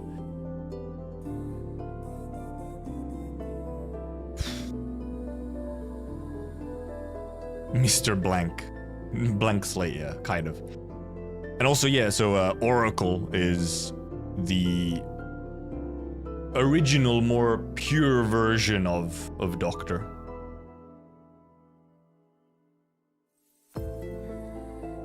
Bullet hole, yeah. Yeah, because obviously that's the thing. We know, you know, what happened to, well, sort of we know what happened to Theresa and who was responsible. But yeah, not all the details. And obviously, we did not know that how Doctor lost his memories, so. There's just a lot of things in here which, you know, just answer so many questions.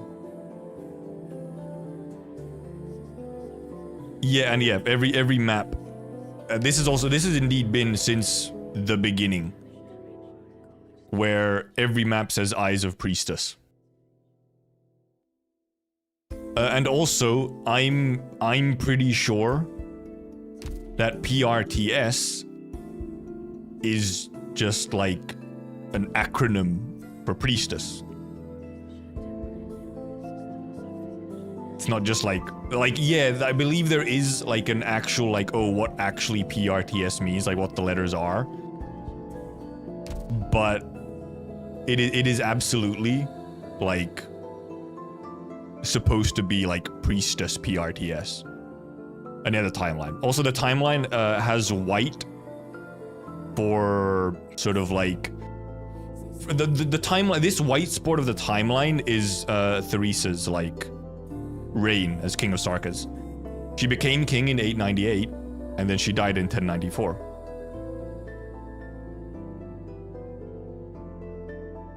And it's also, you know, that one is white and the other edges are red. And this is like a bright blood red.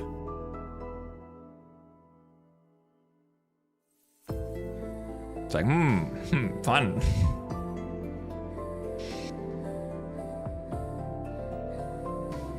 Okay, there's also this marker right here. This little mark here.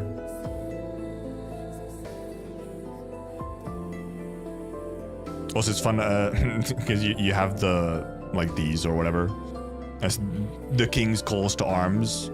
But then it has it in like really fancy text below it. Has like fancy text below it. Because the fancy text was there originally and this part was in Chinese originally. Now it's just there like twice. Yeah, I'm not sure what year that would be. Maybe you can actually count which year it would be, but they don't seem... They're not consistent. The gaps between here aren't consistent. Because this is 5 years. This gap here is 5 years, but then this much larger gap is 4 years.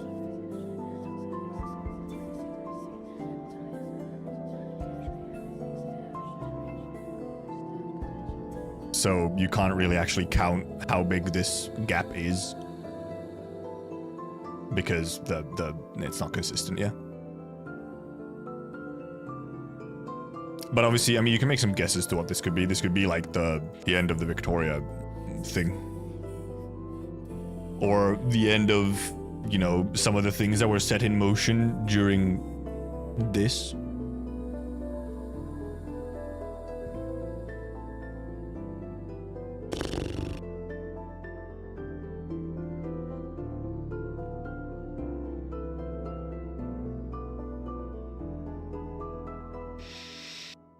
Damn.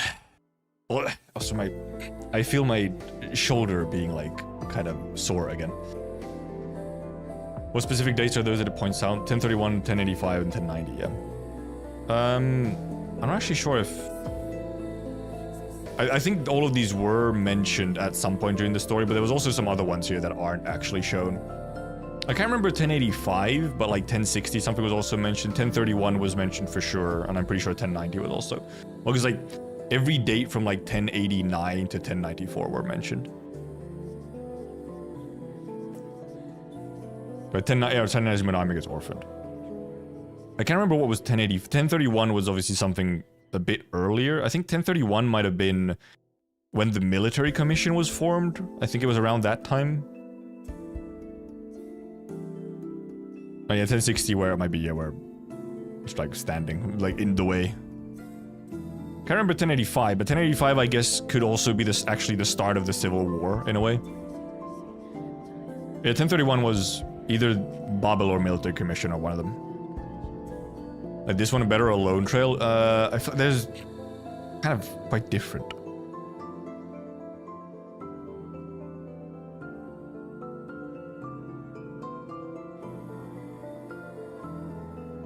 '31 is when commission gets formed. Yeah, okay. Yeah. They and also like that was just the 200 years of reign. Like they were obviously already alive before it, and Theresis is still alive. Oh, 85 is when RI gets put into service, right?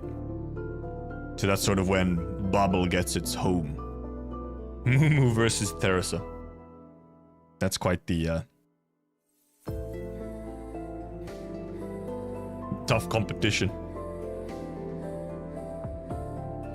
And yeah, no, I haven't looked at the ARG tape yet. I haven't looked at the ARG stuff at all, actually, because I wanted to save it until it was relevant on global. I didn't want to look at it like ahead of time. Which showed that would be after chapter 14 and once PV4 releases on global as well. Which actually would be... Because I'm assuming there's probably... It should actually get released before chapter 14, because that's how it... Because obviously the stream where it was first released was before chapter 14. But also you never know about Yostar, so... Because Yostar won't have... I don't think they'll have a global stream. There's probably going to be a JP stream for chapter 14 stuff. But I don't think global will have one. Global pretty much only has streams for half-year anniversary and anniversary. And this isn't either. Chapter 14 is just in the middle of it. Which is always a little silly, because it's like... The anniversary event for CN server is just like a mid-year event for global. So then you have this massive fucking big deal of an event, an update, just kind of like randomly there. A little bit before anniversary. Cool.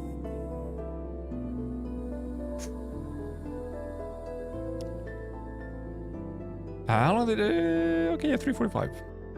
Okay, the second half wasn't quite as long of a read, actually. It was a little bit shorter. This first bit took a long while. Like, the whole setup for, like, Kazdel took a while. And then, like, it feels like here, once Doctor came into the picture here, it kind of picked up in pace. There was a lot of yapping in these first 4 bits. And then it picked up. Man, yeah, I gotta digest this a little.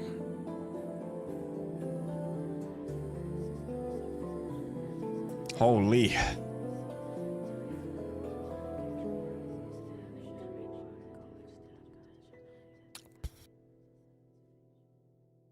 Gonna be able to sleep tonight? Yeah, that's why I have the beers. I'll force myself to sleep. Actually, I was so locked in, I forgot to even go get one. I was supposed to like get one at like towards the end or whatever, and then I just forgot. I was locked in.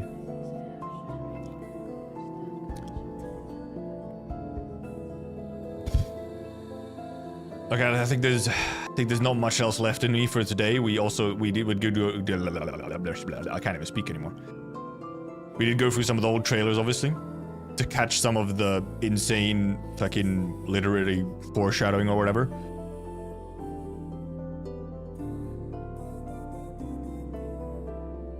Oh yeah, my next week's stream, actually true. The next 2 weeks, I probably have to stream a little less because it's exam week, so I have exams next week and the one after that.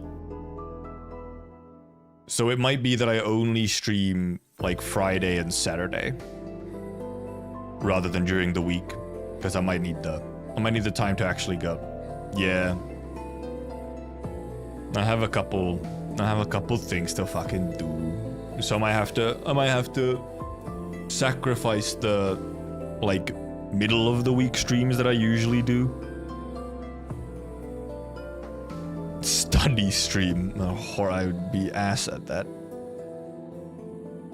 I can barely study as it is, especially not if I was on stream.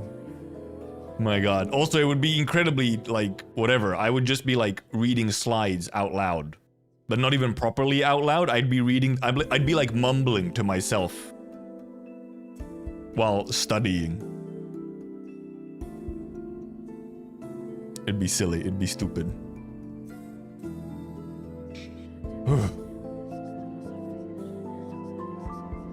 Say the teaching is the best way to learn. Who am I teaching? Just let me pull up my slides that are in... Actually, no, they're in English. Never mind. My quarterly report isn't until like late November. Pog. Teach chat. Alright, boys. Here, we're gonna go from some development economics today. I'll be right there, by the way, Drew. I'm not sure if I'm good to watch. I have to digest for a little bit. But I'll pop in for a little bit at least.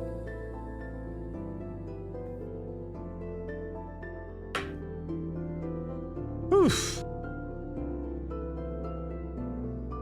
Yeah, so indeed, probably just better to assume indeed that the next 2 weeks streams will only be Friday and Saturday. And I think I have an idea what I do on those days. I'm fairly sure. But yeah, so probably next stream will actually be, it will be a little bit further. It will be Friday, rather than Tuesday like it normally would do. And I think I'm planning on, because also if I have a whole week to like come down from this, to digest this, then I think probably next Friday I was probably planning on doing the next intervallo in Limbus. Hey, thank you, Blank and Korahu. TKT, yeah, TKT would be next. And then I might also do Warp Train, like, the week after. Which would be, so that would be, what would it be? It would be the 19th and the 26th, yeah. I guess then, so 3 weeks from now, chapter 14 for Arknights will launch on the 31st. So that's gonna be a whole thing. And that thing is long and is gonna take time. I don't even know if I can do that in like 3 streams. Unless I actually take some moments where I just read to myself. Also, that is a thing though. Yeah, on the 26th or what, 25th is also indeed the Kanto finale. That is the Kanto finale day release, which actually makes me think that maybe it's not a good idea to put myself forward towards the Limbus community right after the Kanto has finished. I feel like that's a very risky maneuver. Now that I think about it, I would have to like completely fucking just kill chat's like capabilities.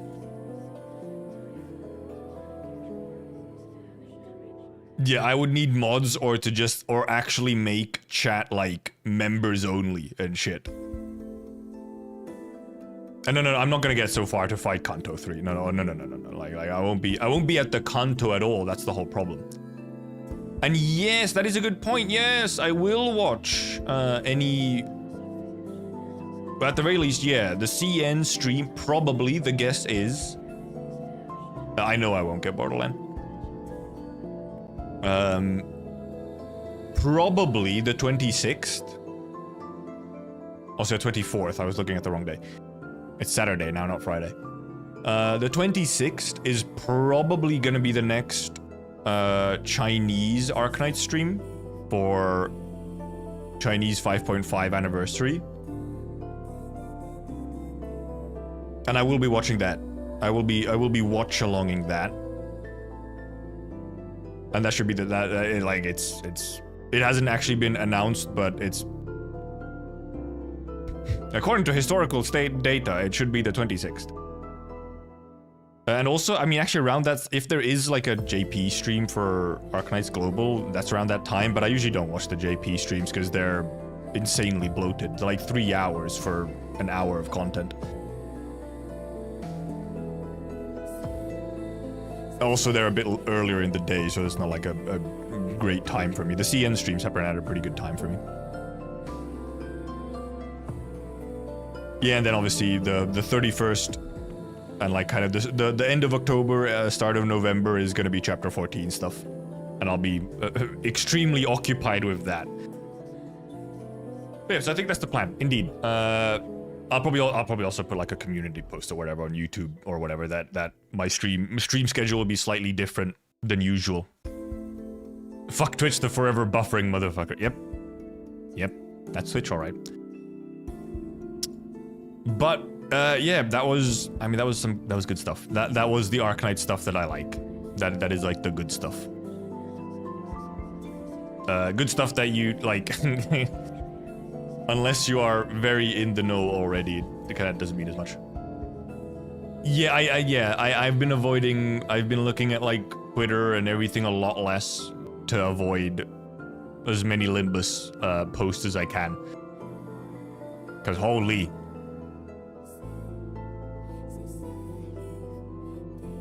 Stitch YouTube video feed to Twitch chant. Your roots. But yeah, okay.